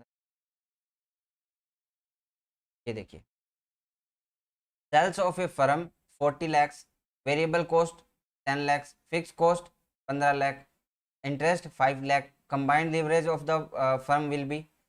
एक फर्म का विक्रय मूल्य 40 लाख है। कितना है विक्रय मूल्य? 40 लाख। परिवर्तनशील लागत कितनी है? परिवर्तनशील लागत कितनी है? परिवर्तनशील लागत है आपकी 10 लाख, और स्थायी लागत 15 लाख है, ब्याज 5 लाख है। फर्म का संयुक्त लीवरेज निकालना है, हमें क्या निकालना है? संयुक्त लीवरेज निकालना है। चलिए निकालते हैं संयुक्त लीवरेज क्या होता है। फर्म का संयुक्त लीवरेज, कंबाइंड लीवरेज। तो कंबाइंड के लिए हम क्या करेंगे? कंबाइंड के लिए क्या करेंगे भी? कंट्रीब्यूशन बटे ईबीटी। क्या करेंगे? कंट्रीब्यूशन बटे ईबीटी, क्योंकि आपका फाइनेंशियल लीवरेज क्या होता है? ईबीआईटी बटे ईबीटी होता है। चलिए कंट्रीब्यूशन, कंट्रीब्यूशन कितना है? 40 लाख विक्रय है, और परिवर्तनशील लागत जो है आपकी 10 लाख रुपए है, तो यानी 30 लाख रुपए आपका क्या होगा? कंट्रीब्यूशन हो गया। अब हमें ईबीटी निकालना है, तो यहाँ पे कंट्रीब्यूशन होने के बाद आप स्थायी लागत घटा दीजिए। स्थायी लागत कितनी है? 15 लाख, तो 30 में से 15 गया, 15 बच गया। अब हमें इंटरेस्ट और घटाना है, क्योंकि हमें ईबीटी चाहिए, तो 5 और घटा दीजिए। 15 में से 10 बच गया कि नहीं बच गया? बटे 10 कर दीजिए, आपका कितना आ जाएगा? 3 आ जाएगा। यही आपका आंसर हो जाएगा। क्या आ जाएगा भाई? यही आपका आंसर हो जाएगा। क्लियर है? समझ में आ गया ना? कोई दिक्कत तो नहीं है? देखिए मैं यहाँ पे जो बता रहा हूँ ना वो चीज़ आप समझ लीजिए कि sales minus variable cost EBT by contribution, और इतना ही तो चाहिए हमें, और ज़्यादा कुछ चाहिए ही नहीं। कि यहाँ पे आपका 40 लाख तो क्या है? आपका सेल्स है। आपने कहा कि 10 लाख वेरिएबल कॉस्ट घटा दीजिए, तो 30 लाख आ गया। ये क्या आ गया? कंट्रीब्यूशन आ गया। इसमें से हमने फिक्स कॉस्ट घटाई 15 लाख, ये क्या आ गया? ईबीआईटी आ गया 15 लाख, जो कि हमें चाहिए नहीं इस क्वेश्चन के अंदर, क्योंकि कंबाइंड निकाल रहे हैं। माइनस हमें कितना कर दिया? 5 लाख, जो कि इंटरेस्ट है। इसके बाद आपके पास क्या आ गया? 10 लाख ईबीटी आ गया, जो हमें चाहिए। सी बटे ईबीटी था हमारा आंसर, और यही हमारा आंसर हो। चलिए, A firm has inventory turnover 3 and cost of goods sold is 2,70,000 with better inventory management the inventory turnover is increased 5.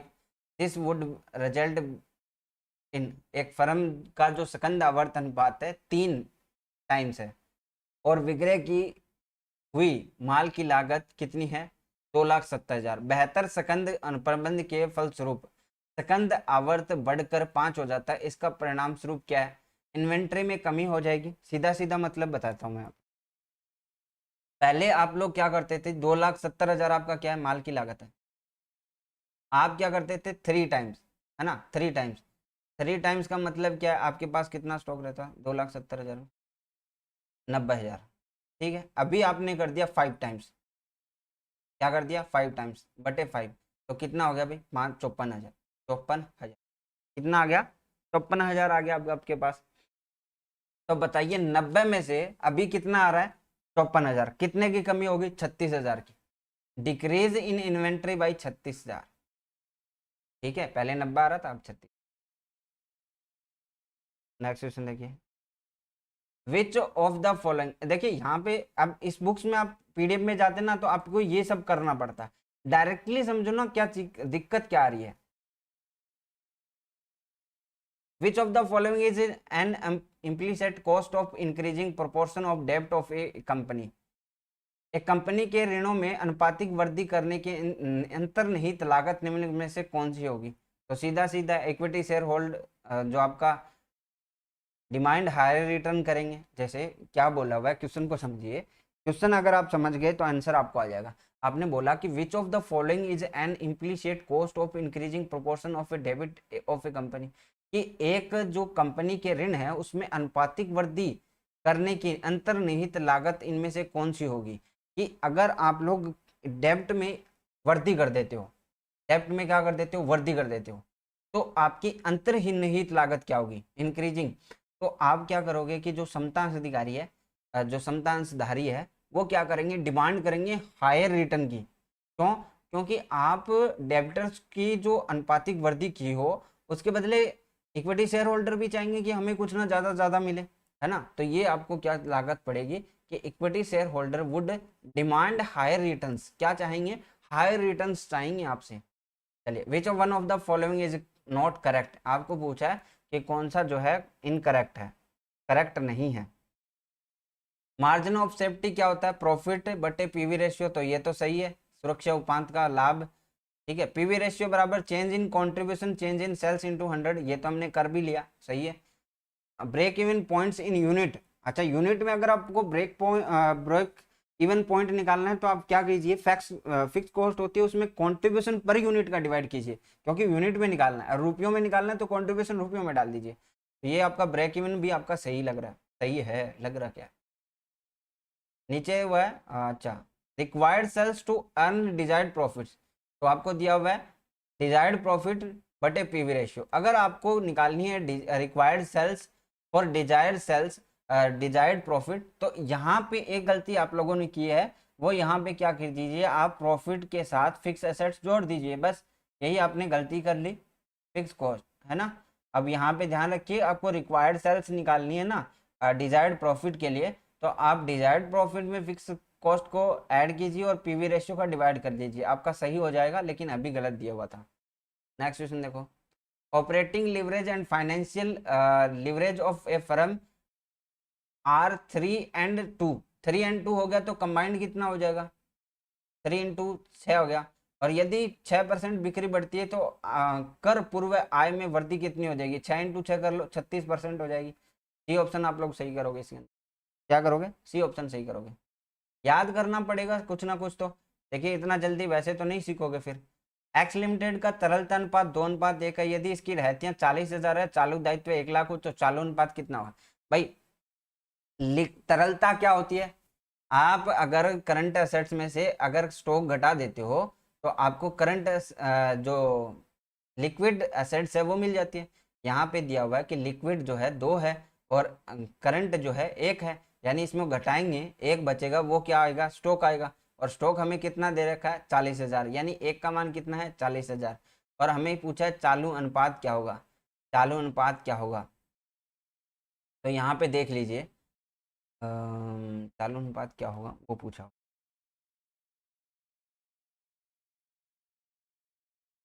यहाँ पे देखिए, अब इसको अगर हम पूछें कि इतनी एसेट्स कितनी होगी, 2 × 40 कर लीजिए 80,000, और इसको कीजिए 1 × 40, यानी करंट लाइबिलिटीज कितनी होगी 40,000। 40 40 120 हो गया, ये कितना हो गया अभी 120 हो गया, वो कितना हो गया 40। चालू दायित्व 1 लाख रुपए दिया हुआ है, सॉरी सॉरी सॉरी, यहाँ पे एक बार चेंज करना, दायित्व आपको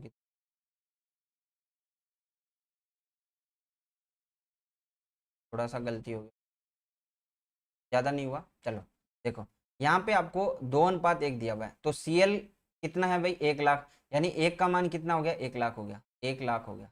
और यहाँ पे कितना दिया हुआ है 2 लाख, तरलता अनुपात में 2 दिया हुआ है लिक्विड एसेट्स का, तो लिक्विड एसेट्स कितनी होगी 2 लाख की हो गई, क्योंकि एक का मान 1 लाख है। अब इसमें ऐड कर दीजिए, आप क्या ऐड करोगे, स्टॉक ऐड करोगे, तो कितना हो गया 2,40,000, कितना हो गया भाई 2,40,000। अब आपको क्या निकालना है, करंट रेशियो निकालना है, तो CA/CL होगा, तो CA हमारी कितनी होगी 2,40,000, 2,40,000 बटे आपका CL कितना रहेगा, वो तो उतना ही है 1 लाख, तो 2.4:1 आ जाएगा। ठीक है, तो बी ऑप्शन आप लोग सही करोगे, बी ऑप्शन आप क्या करोगे, सही करोगे। नेक्स्ट देखिए,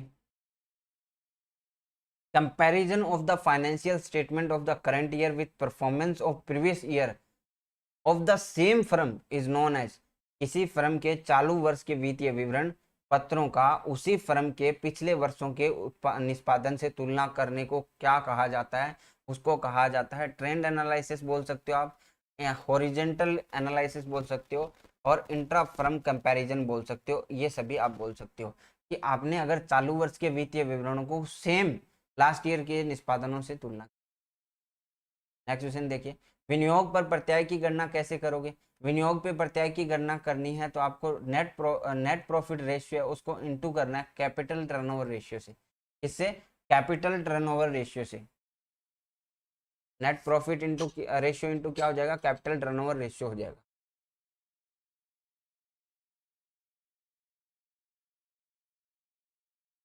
नेक्स्ट क्वेश्चन देखिए,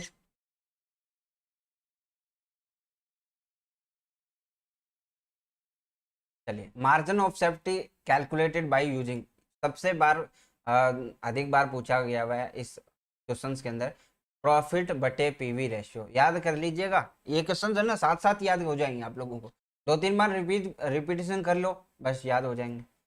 द बेनिफिट ऑफ डेब्ट financing over equity financing are likely to be highest in which of the following situations, equity वित्त पोषण के ऊपर ऋण वित्त पोषण के लाभ किस स्थिति में ऊंचे हो सकते हैं, क्या high marginal tax rate and low non interest tax benefit, तो यही हो जाएगा, उच्च सीमांत कर की दरें हो और निम्न गैर क्या हो ब्याज पर लाभ लाभ हो, तो क्या हो जाएगा, जो इक्विटी वित्त पोषण के ऊपर हमने डेब्ट जो आपने डाला है तो हमारे पास हाईएस्ट हो जाएगा। क्या बोला हुआ है कि बेनिफिट्स ऑफ डेब्ट फाइनेंसिंग, मतलब अगर आप ऋण वित्त पोषण करते हो तो किसके ऊपर, इक्विटी वित्त पोषण के ऊपर, तो आपको कब फायदा होगा, तो उच्च सीमांत कर की दरें हो, क्यों, देखिए अगर आपकी उच्च, यहाँ पे समझना पड़ेगा अब इस चीज को, एक चीज समझिए कि इक्विटी पे जो होता है ना, इक्विटी पे हमें जो भी बचता है, हम जो कमाते हैं हम टैक्स रेट के ऊपर डाल देते हैं ना, टैक्स कट जाता है हमारा, लेकिन टैक्सेशन के अंदर ब्याज जो होता है, इंटरेस्ट जो होता है, वो अलाउड खर्चा होता है ना, अलाउड होता है। तो अगर मान लीजिए कि आपका 100 रुपये है, ठीक है, 1000 रुपये मान लो, 1000 रुपये आपका क्या आया, ईबीआईटी, ईबीआईटी समझो, आपने कहा कि आपका 800 रुपये इंटरेस्ट था, तो आपने 200 कितना बच गया, 200 बच गया ईबीटी, अब इसके ऊपर टैक्स लगेगा 50%, आपका कितना आया 100 रुपये बच गया, है ना, अब इसके ऊपर टैक्स लगा, तो यहाँ पे आपका टैक्स बच गया ना, इंटरेस्ट कट गया, यहाँ से क्या कट गया, इंटरेस्ट कट गया, समझ रहे हो, तो यहाँ पे यही बचत हो जाती है कि अगर आपकी जो हाई मार्जिनल टैक्स रेट हो, टैक्स रेट क्या हो ज्यादा हो, और आपकी जो ब्याज पर लाभ है वो क्या हो, निम्न गैर ब्याज कर का क्या हो लाभ हो, तब आपका जो है डेब्ट वित्त पोषण ज्यादा फायदेमंद रहता है। तो बड़ा करके समझाएंगे कभी, which of the following ratio are taken into consideration by a banker before sanctioning the loan, ऋण की स्वीकृति देने से पहले बैंकर द्वारा निम्नलिखित में से किस अनुपात का ध्यान में ध्यान में रखा जाता है तो वो है डेब्ट इक्विटी रेशियो, ऋण क्षमता अनुपात ध्यान में रखा जाता है। क्या रखा जाता है? डेब्ट इक्विटी रेशियो ध्यान में रखा जाता है।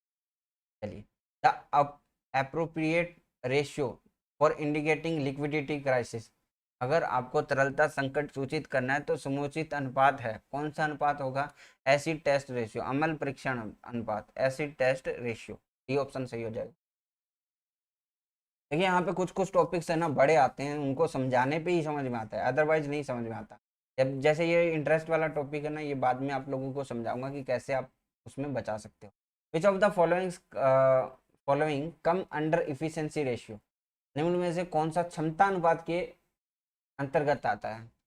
एवरेज कलेक्शन पीरियड, सेकंड आवर्त अनुपात, स्थिर संपत्ति आवर्त अनुपात, तो ये सभी आ जाएंगे। डी ऑप्शन आप कर लो सही। किसके अंदर है ये? क्षमता अनुपात के अंदर। When the debt turnover ratio is 4, what is the average collection period? भाई 12 महीने होते हैं, 4 बार आप कर रहे हो तो 3 महीने, आंसर सीधा सीधा दिख रहा है। कितना आ जाएगा? वसूली अवधि क्या हो जाएगी भाई? टर्नओवर कितना, अनुपात कितना आपका? 4, और 12 महीनों में 4 का डिवाइड कर लीजिए, 3 महीने।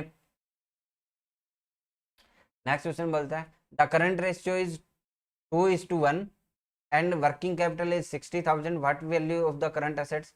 तो ये तो बहुत ही सिंपल है। अब देखिए 2:1 रखा है, 2 - 1 बराबर क्या हो जाएगा?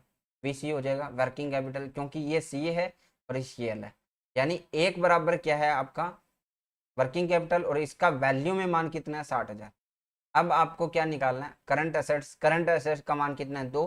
2 से 60 का मल्टीप्लाई कर लीजिए, कितना आ जाएगा? 1,20,000 आ जाएगा, जो कि सी ऑप्शन में। चलिए, कंसिडर द फॉलोइंग आइटम्स, निम्नलिखित पर विचार कीजिए। चालू दायित्व में सम्मिलित कौन सा होगा? चालू दायित्व में आपका क्या होगा? चालू दायित्व में आपका क्या सम्मिलित हो जाएगा? बैंक ओवरड्राफ्ट सम्मिलित होगा, डी ऑप्शन। तो बी ऑप्शन कर लो इसके अंदर। Next question, the conflicts in project ranking in capital budgeting as per NPV and IRR। NPV क्या है? नेट प्रेजेंट वैल्यू, और जो IRR है may be arise because NPV और IRR के अनुसार पूंजीगत बजटन में परियोजना श्रेणीकरण संबंधित विरोध किस कारण उत्पन्न होता है? तो वो उत्पन्न होता है आकार की विषमता हो तब, या फिर समय की विषमता, या जीवन की विषमता हो तभी। तो उपयुक्त सभी हो जाएगा। विकार कब उत्पन्न होता है, विरोध कब उत्पन्न होता है? जब आपकी साइज की क्या हो? विषमता हो, टाइम की हो, या फिर लाइफ की हो, या सभी हो। चालू दायित्व बराबर होते हैं। चालू दायित्व किसके बराबर होते हैं? अब एक चीज समझिए कि मैंने कहा कि WC यानी वर्किंग कैपिटल बराबर CA - CL होता है। अब आपको चालू दायित्व निकालना है। चालू दायित्व निकालना है तो देखिए क्या हो जाएगा? CL बराबर क्या हो जाएगा? वर्किंग कैपिटल में से आप लोग CA माइनस वर्किंग कैपिटल हो जाएगा। CA माइनस क्या हो जाएगा? Working capital. क्या दिया हुआ है? चालू संपत्ति minus working capital, A option में दिया हुआ है, तो ए ऑप्शन आप लोग सही कर लो। बताइए भाई, यहाँ तक किसी को दिक्कत है क्या? मेरे हिसाब से बहुत ही बढ़िया सेशन है ये हमारा। प्रबंध लेखांकन के अंदर इतने सारे क्वेश्चन आप लोग कर लोगे, 400-500 क्वेश्चन, तो मेरे हिसाब से लगभग आपका कवर हो जाएगा। क्वेश्चंस के अंदर क्या होता है, हम पॉइंट नहीं छोड़ते, कोई भी छोटा सा इतू सा भी क्वेश्चन आता है वो भी आ जाता है। बुक्स के अंदर हम ऐसा मान लीजिए कि पढ़ रहे हैं finance, techniques of financial analysis भूल गए सर, क्या पता आए ना आए ना, तो वो छोड़ देते हैं, तो फिर उसमें गड़बड़ हो जाती है। यहाँ पे हम कुछ डिस्कशन कर लेते हैं। इनमें से कौन सा चालू दायित्व नहीं है? तो बैंक ओवरड्राफ्ट है, ऋण पत्र आपका चालू दायित्व नहीं है, ये आपकी करंट जो आपकी नॉन करंट लाइबिलिटीज है। ठीक है, चलिए नेक्स्ट क्वेश्चन। यदि चालू अनुपात 2.4:1 का है तो चालू दायित्व 20,000 है, तो चालू संपत्ति की राशि क्या होगी? बहुत ही सिंपल सा क्वेश्चन है। 1 बराबर आपको 20,000 दिया है, 1 बराबर 20,000, जबकि 2.4 का मान पूछा है, तो 20 से मल्टीप्लाई कीजिए, 48,000 हो जाएगा। बी ऑप्शन आप सही कर दोगे। दिया है सकंद आवर्तन पात 6 बार है, औसत सकंद 8,000 है, लागत से 25% अधिक है, सकल लाभ की राशि क्या होगी? सकल लाभ की राशि क्या होगी? मेरी बात सुनिए, आपका फॉर्मूला क्या होता है? बस आपको यहाँ पे तो सिर्फ फॉर्मूला ही चाहिए, क्योंकि ये क्वेश्चन ज्यादा बड़े नहीं होते, बस आपको दिमाग थोड़ा सा लगा लो ना, तो इसके फॉर्मूले भी याद रह जाते हैं। जैसे आपका स्टॉक है, स्टॉक जो है इसमें प्रॉफिट जुड़ा नहीं होता, तो हम कॉस्ट ऑफ गुड सोल्ड लेंगे, तो कॉस्ट ऑफ गुड सोल्ड बटे क्या होगा, एवरेज स्टॉक हो जाएगा, और बराबर क्या, स्टॉक टर्नओवर रेशियो एसटीआर। अगर इसमें अगर डेबिट टर्नओवर रेशियो पूछा होता, डेबिटर टर्नओवर रेशियो, तो आपको क्या देना पड़ता, कॉस्ट ऑफ गुड सोल्ड की जगह सेल्स लेना है, सेल्स लेना है, क्योंकि हम उसमें बेचते हैं तो प्रॉफिट ऐड होता है। ठीक है, स्टॉक टर्नओवर रेशियो 6 टाइम्स है, बराबर कॉस्ट ऑफ गुड सोल्ड हमें नहीं पता, सीओजीएस लिख देता हूं मैं, और औसत स्कंद हमें दिया हुआ है 8000। अगर इसको हम क्रॉस मल्टीप्लाई करें तो सीओजीएस यानी कॉस्ट ऑफ गुड सोल्ड कितना आ जाएगा, 8000 इंटू 6 यानी 48,000, 48,000। अच्छा, सीओजीएस आ गया, ये बोलता है कि लागत से 25% अधिक है, विक्रय मूल्य क्या है, लागत से 25% अधिक है, तो सकल लाभ की राशि, अब ये 48,000 है, मेरी बात सुनिए, कि अगर मैंने माना कि विक्रय मूल्य कितना 100, सकल जो लागत से 25% अधिक है, अगर मान लीजिए कि ये लागत है, मैंने कॉस्ट मान लिया इसको, कॉस्ट बराबर क्या है 100।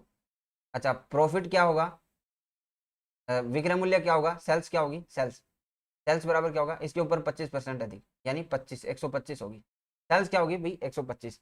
मैंने कहा 48,000 किसके बराबर है, 100 के बराबर, क्योंकि माना है हमने कॉस्ट 100 के बराबर है, और सेल्स कितने के बराबर है, 125, इसको निकाल लीजिए, 4 आ गया, ये 5 आ गया, 12 चौके 48 और 12 पंजे 60, कितनी आ गई सेल्स आ गई 60,000, 60,000 आपकी सेल्स आई, और 48,000 आपका क्या है, कॉस्ट ऑफ गुड सोल्ड, तो यानी बीच में जो बचा वो क्या आ गया, सकल लाभ आ गया, कितना 12,000 का। मैं इसको सीधा भी निकाल सकता था, मैं कैसे भी निकाल सकता था, बट मुझे समझाना था आपको, थोड़ा सा लॉन्ग प्रोसेस समझ में आए, ताकि आपको निम्नलिखित मदें दी गई है और तरलता क्रम के अनुसार कौन सी व्यवस्था सही है, तो ये मैंने पहले भी आपको बता के दिया था। इसमें आपको अल्पकालीन विनियोग रखना है पहले, फिर उसके बाद क्या आ जाएगा देनदार, उसके बाद क्या आ जाएगा प्राप्य बिल, और इसके बाद क्या आएगा, घटते क्रम में है, ये ध्यान रखना कभी आप ऐसे समझ रहे हो।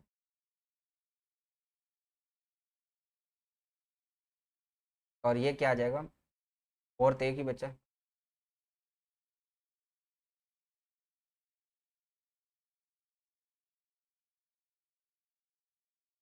ठीक है, अल्पकालीन विनियोग ये आप कर लेना एडजस्ट, अगर आपको कुछ ये तो वैसे समझाया हुआ है। चालू अनुपात 2:1 है और शीघ्र अनुपात 1.5 है, यदि चालू दायित्व 80,000 हो तो स्टॉक का मूल्य क्या होगा। अब देखिए 80,000 क्या है, 1 के बराबर है, तो चालू करंट एसेट्स कितनी है 2, तो 2 × 80 हो जाएगा, यानी कितना 1,60,000, 1,60,000 होगा कि नहीं होगा। अब यहाँ पे जो क्यूक एसेट्स है वो कितनी है, आप बोलते हो 1.5, 1.5 इंटू 80 कर लो, 1.5 80 कितना हो जाएगा 1,20,000। अब इनका जो डिफरेंस है वो किसके कारण है, स्टॉक के कारण, जो कितना है 40,000, 40,000 क्या आ गया, स्टॉक आ गया, ये ऑप्शन सही। चलो नेक्स्ट क्वेश्चन, काफी बड़ी क्लास होगी आज। यदि विक्रय मूल्य 18,000 है और सकल लाभ 5,000 है, शुद्ध हानि 1,000 है, तो संचालन व्यय की राशि हो जाएगी। बढ़िया क्वेश्चन है। देखिए मेरी बात सुनिए, कि विक्रय मूल्य 18,000 था, उसमें से हमने घटा के 5,000 क्या लेके आए, सकल लाभ लेके आए। अब देखिए सकल लाभ का मतलब क्या है, इनडायरेक्ट एक्सपेंसेस नहीं घटे, इनडायरेक्ट एक्सपेंसेस नहीं घटे इसमें से। अब बताइए कि इसमें से इनडायरेक्ट एक्सपेंसेस घटाने के बाद हमारे पास 1,000 हानि आ जाती है, क्या जाती है, हानि आ जाती है 1,000। तो आपको बोलोगे कि इसमें से लगभग 6,000 रुपये घटाए गए तभी 1,000 माइनस में आ गया, तो यहाँ पे संचालन व्यय कितना हो जाएगा, बी ऑप्शन हो जाएगा 6,000 रुपये। ये क्वेश्चन बहुत ही बढ़िया क्वेश्चन है। चलिए सूची का मिलान करना है। रोकड़ क्या है, रोकड़ है चालू संपत्ति, फोर्थ हो जाएगा। लाभ क्या है, लाभ समतांश पूंजी के लिए होता है। अंशों के निर्गमन पर भट्टा आपकी आभासी संपत्ति है। यंत्र एवं संयंत्र क्या है, स्थायी संपत्ति है। ठीक है, तो ये आपका क्लियर हो गया। इसको मिला लेना, ऑप्शन करने की जरूरत नहीं, आपको बस पता होना चाहिए। देनदारों का अंतिम शेष 12,000 है, वर्ष के अंदर ग्राहकों को किया गया विक्रय कितना 21,500 है, तो इसको समझ लीजिए, ये अच्छा क्वेश्चन है कि यहाँ पे इसको क्वेश्चन दे सकता है एग्जाम में आपको निकालने के लिए। वैसे तो इनके कॉन्सेप्ट ही समझने होते हैं, बाकी कुछ नहीं होता, बाकी कुछ भी नहीं होता।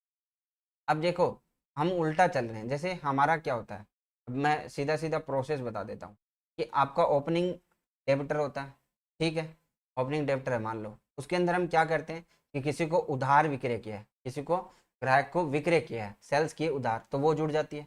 और किसी से हमें अगर पेमेंट प्राप्त हो गया तो वो जुड़ घट जाती है, और हमें क्या मिल जाता है, क्लोजिंग बैलेंस मिल जाता है। लेकिन अगर हमें क्लोजिंग बैलेंस दिया हुआ तो ये सब उल्टा करना पड़ेगा, तो क्लोजिंग बैलेंस माइनस क्या हो जाएगी, माइनस आपकी सेल्स हो जाएगी, और प्लस क्या हो जाएगा आपका पेमेंट हो जाएगा जो हमें मिला, और नीचे क्या आ जाएगी ओपनिंग आ जाएगी। तो क्लोजिंग कितना है भाई, क्लोजिंग है 12,000। अच्छा, यहाँ पे सेल्स माइनस करनी है, क्या करनी है भाई, सेल्स माइनस करनी है। तो सेल्स कितनी है, सेल्स है आपकी 21,500, सेल्स कितनी है 21,500, माइनस कर दो 21,500, प्लस क्या हो जाएगी पेमेंट, पेमेंट कितनी 23,600, तो प्लस कर दीजिए 23,600, बस यही करना है। अच्छा, यहाँ पे देखो 21,500 और 23,600 कितना डिफरेंस है, 1,500 और 6 2100, तो 12,000 प्लस 2100 ऐड कर दीजिए, कितना आ गया 14,400। तो बी ऑप्शन आपका सही हो जाएगा। क्या हो जाएगा, बी ऑप्शन आपका। निम्नलिखित में से कौन सी चालू संपत्ति नहीं है, रहतियां चालू संपत्ति है, देनदार चालू संपत्ति है, प्रारंभिक व्यय रोकड़ शेष आपकी चालू संपत्ति है, प्रारंभिक व्यय क्या है आपकी चालू संपत्ति। चालू संपत्तियों को संपत्तियां निम्न वर्णित अवधि में से किस अवधि में नकदी परिवर्तनीय है, तो 12 महीने, 12 मंथ में है। नगद के बदले वस्तुओं की खरीद, नगद के बदले वस्तुओं की खरीद क्या होगा, नगद दिया है तो करंट असेट्स क्या हो जाएगी आपकी गई, तो कमी हुई, और आपकी खरीद से माल बढ़ा है तो करंट असेट वापस बढ़ गई, तो ये होगा करंट असेट्स में कोई चेंजेस। यहाँ पे देखिए क्या दिया हुआ ऑप्शन, सकल लाभ प्रतिशत में वृद्धि करेगा, चालू अनुपात में कमी लाएगा, चालू अनुपात में वृद्धि करेगा, चालू अनुपात में कोई प्रभाव नहीं पड़ेगा, तो डी ऑप्शन आप लोग सही कर लो। निम्नलिखित में से कौन सा एक चालू देयता है, चालू देयता की बात करिए तो पूंजी चालू देयता नहीं है, दे बिल, यहाँ पे एक ही ऑप्शन दिया हुआ है दे बिल, यानी बिल्स पेबल आपकी क्या है चालू देयता। नेक्स्ट क्वेश्चन, सूत्र है दीर्घकाल ऋण बटे इक्विटी, ऋण बटे की ऋण क्षमता अनुपात का फॉर्मूला क्या है, ऋण इक्विटी अनुपात का फॉर्मूला, या फिर ऋण क्षमता अनुपात भी बोल सकते हो इसको, डेब्ट इक्विटी रेशियो भी बोल सकते हो, ठीक है। 2:1 के चालू अनुपात से वस्तुओं का लेखागत करे क्या हो जाएगा, चालू अनुपात को घटाएगा। क्या किया हमने, लेखागत करे किया है, करे करने से हमारा जो जो करंट एसेट्स है वो कम हो जाएगी, चालू अनुपात क्या हो जाएगा, घट जाएगा। नेक्स्ट क्वेश्चन देखिए, निम्न में से कौन सी चालू संपत्ति नहीं है, चालू संपत्ति कौन सी नहीं है, देखिए देनदार चालू संपत्ति है, स्टॉक है, पूर्वदत्त व्यय है, कपड़े के व्यवसाय का फर्नीचर क्या है, चालू संपत्ति नहीं है, वो आपके लिए क्या है पूंजीगत संपत्ति है, यानी नॉन करंट एसेट्स है। लेनदारों का भुगतान परिणाम होता है, लेनदारों का भुगतान परिणाम होता है, लेनदार से हमें पैसा चला जाता है तो आपकी दायित्वों में क्या हो जाती है, कमी हो जाती है, लेनदार घट जाता है, और पैसे की भी कमी हो जाती है, यानी चालू संपत्तियों और चालू दायित्वों में क्या होती है आपकी कमी होती है। तो यहाँ पे कुल दायित्व और कुल संपत्तियां दी हुई है, तो दोनों ही चीज है, दोनों में क्या होती है कमी होती है। निर्देश दिया हुआ है आगामी 10 वर्षों में, अच्छा क्या दिया हुआ है देखिए, कार्यशील पूंजी पर देय ब्याज को संचालन व्यय की मद माना जाना चाहिए, हमें स्टेटमेंट बताना है कि आपको ये माना जाना चाहिए। चलिए आगे देखते हैं क्या दिया हुआ है। तो ये तो गलत है भाई, ब्याज जो आपकी कार्यशील पूंजी पर जो देय ब्याज है उसको संचालन व्यय की मद माना जाना चाहिए, ये तो गलत है। ब्याज कारोबार में प्रयुक्त पूंजी की लागत है, ब्याज कारोबार में प्रयुक्त पूंजी की लागत है, तो ये बात सही है, तो आर सही है, ए आर दोनों सही है, तो ये दोनों तो नहीं है, ए आर दोनों सही है, ये नहीं है, ए सही है, ए तो गलत ही है, ए गलत है और आर सही है, तो डी ऑप्शन आप लोग सही कर दोगे, क्या कर दोगे, डी ऑप्शन सही कर दोगे। नेक्स्ट क्वेश्चन देखो क्या बोला हुआ है, यदि औसत वसूली विधि अवधि 15 दिन है और औसत पुष्ट की प्राप्ति 45 दिन है, तो कुल वार्षिक उधार क्या होगी, कुल वार्षिक उधार क्या होगी। देखिए औसत अवधि कितनी है 15 दिन, तो हम 360 डेज लेते हैं, और 360 डेज में हम कितनी बार मांगेंगे, देखिए 15 दूनी 30, 15 चौके 60, 24 बार, 24 इंटू कितना हो जाएगा 45, इसको घटा लीजिए, 24 5 120 होता है 12, 24 चौके 48, कितना हो जाएगा 10,80,000 आएगा, इसका कैलकुलेशन कर लेना आप, कैलकुलेशन ही है बस इसमें, 45,000 इंटू 24 करना है, 45,000 इंटू 24। कंपनी का कर पूर्व लाभ कितना है 2 लाख, यदि ब्याज आवर्त 5 है तो ब्याज की रकम क्या होगी, बढ़िया क्वेश्चन है, तो 2 लाख में 5 का डिवाइडेशन कर दीजिए, कितनी हो जाएगी 40,000, तो क्या हो जाएगा, ये ऑप्शन सही हो जाएगा। यदि कुल बिक्री 1 लाख है और कुल बिक्री में शामिल नगद बिक्री कितनी 20,000 और विक्रय वापसी कितनी 7,000, यानी आपकी 27,000 तो ऐसे चलेगी, यानी आपका 73,000 बचा। मार्च 1993 को बिक्री के लिए कुल लेनदार 9,000 है। मार्च 31 1993 को प्राप्य बिल 2,000 है। तो आपका क्या पूछा हुआ है यहाँ पे, औसत अवधि भुगतान अवधि पूछी हुई है। चलिए बता देते हैं।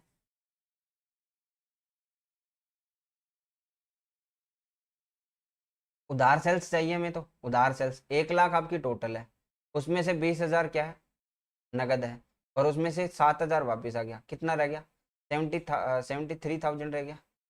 ठीक है, अब हमें वो फॉर्मूला पता होना चाहिए। क्या होता है formula, net credit sales, net credit sales बटे क्या, यहाँ पे क्लियर करके बता देता हूँ मैं थोड़ा सा। बड़ी क्लास है, लेकिन देखिए फायदा आपको तभी होगा, बड़ी क्लास देखने से ही फायदा होगा, ऐसे छोटी छोटी क्लासों से कुछ नहीं होने वाला, क्योंकि इसमें सब कुछ समझ में आ जाता ना, एक वे होता है पढ़ने का, लगातार पढ़ने का। ऐसे तो मुझे भी रिकॉर्डिंग करने में बहुत बड़ी वीडियो हो जाती है, बट आपका एक वे होता है। जैसे अभी मुझे सब कुछ याद है तो मैं फटाफट से कर लूँगा तो और याद हो जाएगा, लेकिन अब अगर मैं बीच में छोड़ के भूल जाऊँगा तो फिर बहुत समस्या हो जाती है। देखिए यहाँ पे हमें क्या दिया हुआ है, हमें निकालना है औसत भुगतान अवधि। तो हमें एक तो लेना है net credit sales, net credit sales,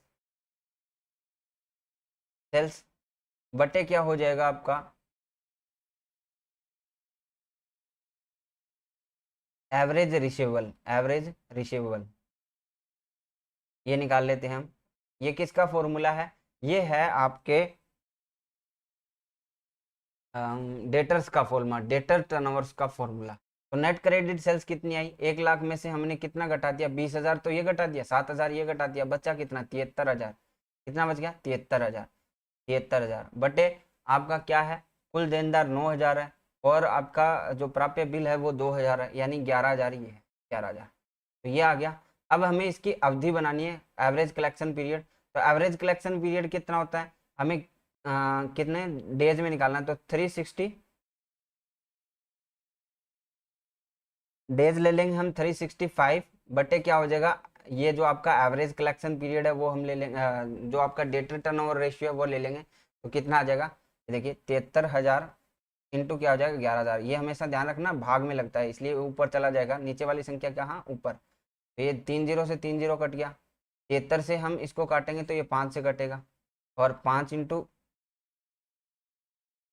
11 करेंगे तो कितना आ जाएगा, 55 डेज आ जाएगा। कितना आ जाएगा, 55 डे आ जाएगा। 55 डेज का मतलब क्या है, डी ऑप्शन सही हो जाएगा। नेक्स्ट क्वेश्चन देखो, सुरक्षा का अवशेष निम्न में से किसके बराबर है, सुरक्षा का अवशेष यानी मार्जिन ऑफ सेफ्टी।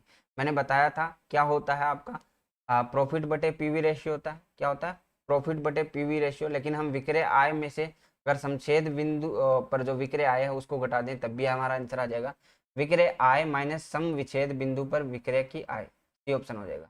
यानी BP sales, sales minus BP sales is marginal safety. समझ में आ गया। चालू अनुपात बढ़ाया जा सकता है, क्या करना पड़ेगा चालू अनुपात बढ़ाने के लिए, आप जो है संपत्ति एवं शुद्ध विक्रय जो किसको करना पड़ेगा, हमें चालू संपत्तियों को अधिक दिखाकर, चालू संपत्तियों को दिखाकर अधिक दिखाकर हम क्या कर सकते हैं, चालू अनुपात बढ़ा सकते हैं। नेक्स्ट क्वेश्चन देखो, संपत्ति आवर्त अनुपात हम देखते हैं क्या होता है। संपत्ति आवर्त अनुपात शुद्ध विक्रय मूल्य बटे टोटल एसेट्स। तो इसके बीच में किसका संबंध है, आपका संपत्ति और टर्नओवर। देखिए टर्नओवर दे रखा ना, संपत्ति टर्नओवर यानी एसेट्स टर्नओवर रेशियो, यानी एसेट्स से तो संबंध होगा ही, किससे होगा, एसेट्स से तो संबंध होगा ही, बट टर्नओवर क्या होता है, शुद्ध विक्रय, तो शुद्ध विक्रय से संबंध होगा, बी ऑप्शन हो गया। वित्तीय विवरण का अल्पकालीन विश्लेषण मुख्य रूप से संबंधित है, किससे संबंधित है, ये कार्यशील पूंजी विश्लेषण से संबंधित है, वर्किंग कैपिटल एनालिसिस से। वित्तीय विवरण का अल्पकालीन विश्लेषण किस मुख्य रूप से संबंधित है, किससे, कार्यशील पूंजी विश्लेषण से। तरलता अनुपात सम्मिलित नहीं होता, तरलता अनुपात में क्या सम्मिलित नहीं होती, रहतियां सम्मिलित नहीं होती, इसलिए हम करंट एसेट्स में से रहतियां घटाकर ही करंट जो लिक्विड एसेट्स बनाते हैं। निम्न स्कंद आवर्त सूचक है, स्कंद आवर्त सूचक क्या है, निम्न में से स्कंद आवर्त सूचक क्या है, तो वो है आपका स्कंद में अति विनियोग का, अति विनियोग का, ये ऑप्शन आप लोग करो। नेक्स्ट क्वेश्चन देखो, यदि संचालन अनुपात 75% है तो शुद्ध अनुपात कितना होगा, मैंने कहा था अगर ऑपरेटिंग रेशियो बढ़ता है तो प्रॉफिट कम होता है, क्योंकि 75% अगर आपका खर्चा है तो 25% आपका क्या होगा, लाभ होगा। प्रारंभिक सेकंद 80,000 है, अंतिम सेकंद 1 लाख है, तो यहाँ नहीं कहीं कहीं कितना बढ़ा है, 20,000। और आपकी माल की लागत 3,60,000 है, तो टोटल मिलाकर कितना हो गया भाई,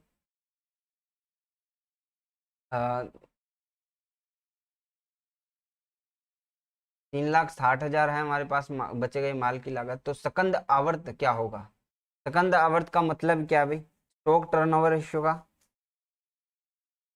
इसका मतलब है कॉस्ट ऑफ गुड सोल्ड बटे average stock, cost of good sold, cost of good sold कितनी है भाई, 3,60,000। और आपका क्या दिया हुआ है, जो एवरेज स्टॉक है वो क्या है, ओपनिंग और प्लस क्लोजिंग। देखिए यहाँ पे समझ लीजिए इस क्वेश्चन को बहुत ही अच्छे से समझा देता हूँ मैं, वैसे तो सब कुछ याद ही रहता है, पर फिर भी किसी को दिक्कत है तो यहाँ पे मैं बता रहा हूँ। क्या दिया हुआ है, प्रबंध स्टॉक, हमें क्या निकालना है, हमें निकालना है स्कंद आवर्त अनुपात। स्कंद आवर्त अनुपात का फॉर्मूला लिख लो पहले, तो कॉस्ट ऑफ गुड सोल्ड, स्कंद है ना, स्कंद है तो cost of good sold, cost of good sold बटे क्या हो जाएगा, बटे हो जाएगा average stock turn, average stock क्या हो जाएगा, एवरेज स्टॉक। तो सीओजीएस कितनी है, 3,60,000। ठीक है, एवरेज स्टॉक निकालेंगे तो 80,000 तो ओपनिंग है, और क्लोजिंग कितनी, 1 लाख, डिवाइड बाई 2 कर दो, कितना आ जाएगा, 180 बट्टे 2, 90,000 आ जाएगा। तो 3,60,000, 3,60,000 बट्टे 90,000, यानी कितना आ गया, 4 टाइम्स, 4 गुना। क्या आ गया, सेकंड आवर्त कितना आ गया, 4 गुना। नेक्स्ट क्वेश्चन देखो, 99 कितना है, पुस्तकीय ऋणों की प्राप्ति में अंतर क्या होगा, पुस्तकीय ऋणों की प्राप्ति में अंतर क्या होगा, कि चालू अनुपात पर कोई प्रभाव नहीं पड़ेगा। नेक्स्ट क्वेश्चन देखिए, क्या दिया हुआ है, शीघ्र अनुपात कितना है, 1.5:1 तथा शीघ्र संपत्तियां 30,000, तो शीघ्र दायित्व होंगे, देखिए 30,000 है शीघ्र संपत्तियां, तो शीघ्र दायित्व कितने होंगे, ध्यान दीजिए कि ये 1.5 है, और तो 1.5 बराबर कितना हो गया, 30,000, 1.5 इंटू क्या कर दो, 1 कर दो, कितना आ गया, 20,000। ये आपका क्या हो जाएगा, शीघ्र दायित्व, ए ऑप्शन हो जाएगा। तो आज हमने 100 क्वेश्चन डिस्कशन किए, नेक्स्ट क्लास में हम फाइनेंशियल अकाउंटिंग के 100 क्वेश्चन डिस्कशन करेंगे, और आगे भी हमारी ये सीरीज ऐसे ही चलती रहेगी कंटिन्यू। तो आज के लिए बस इतना ही, thank you, bye, have nice.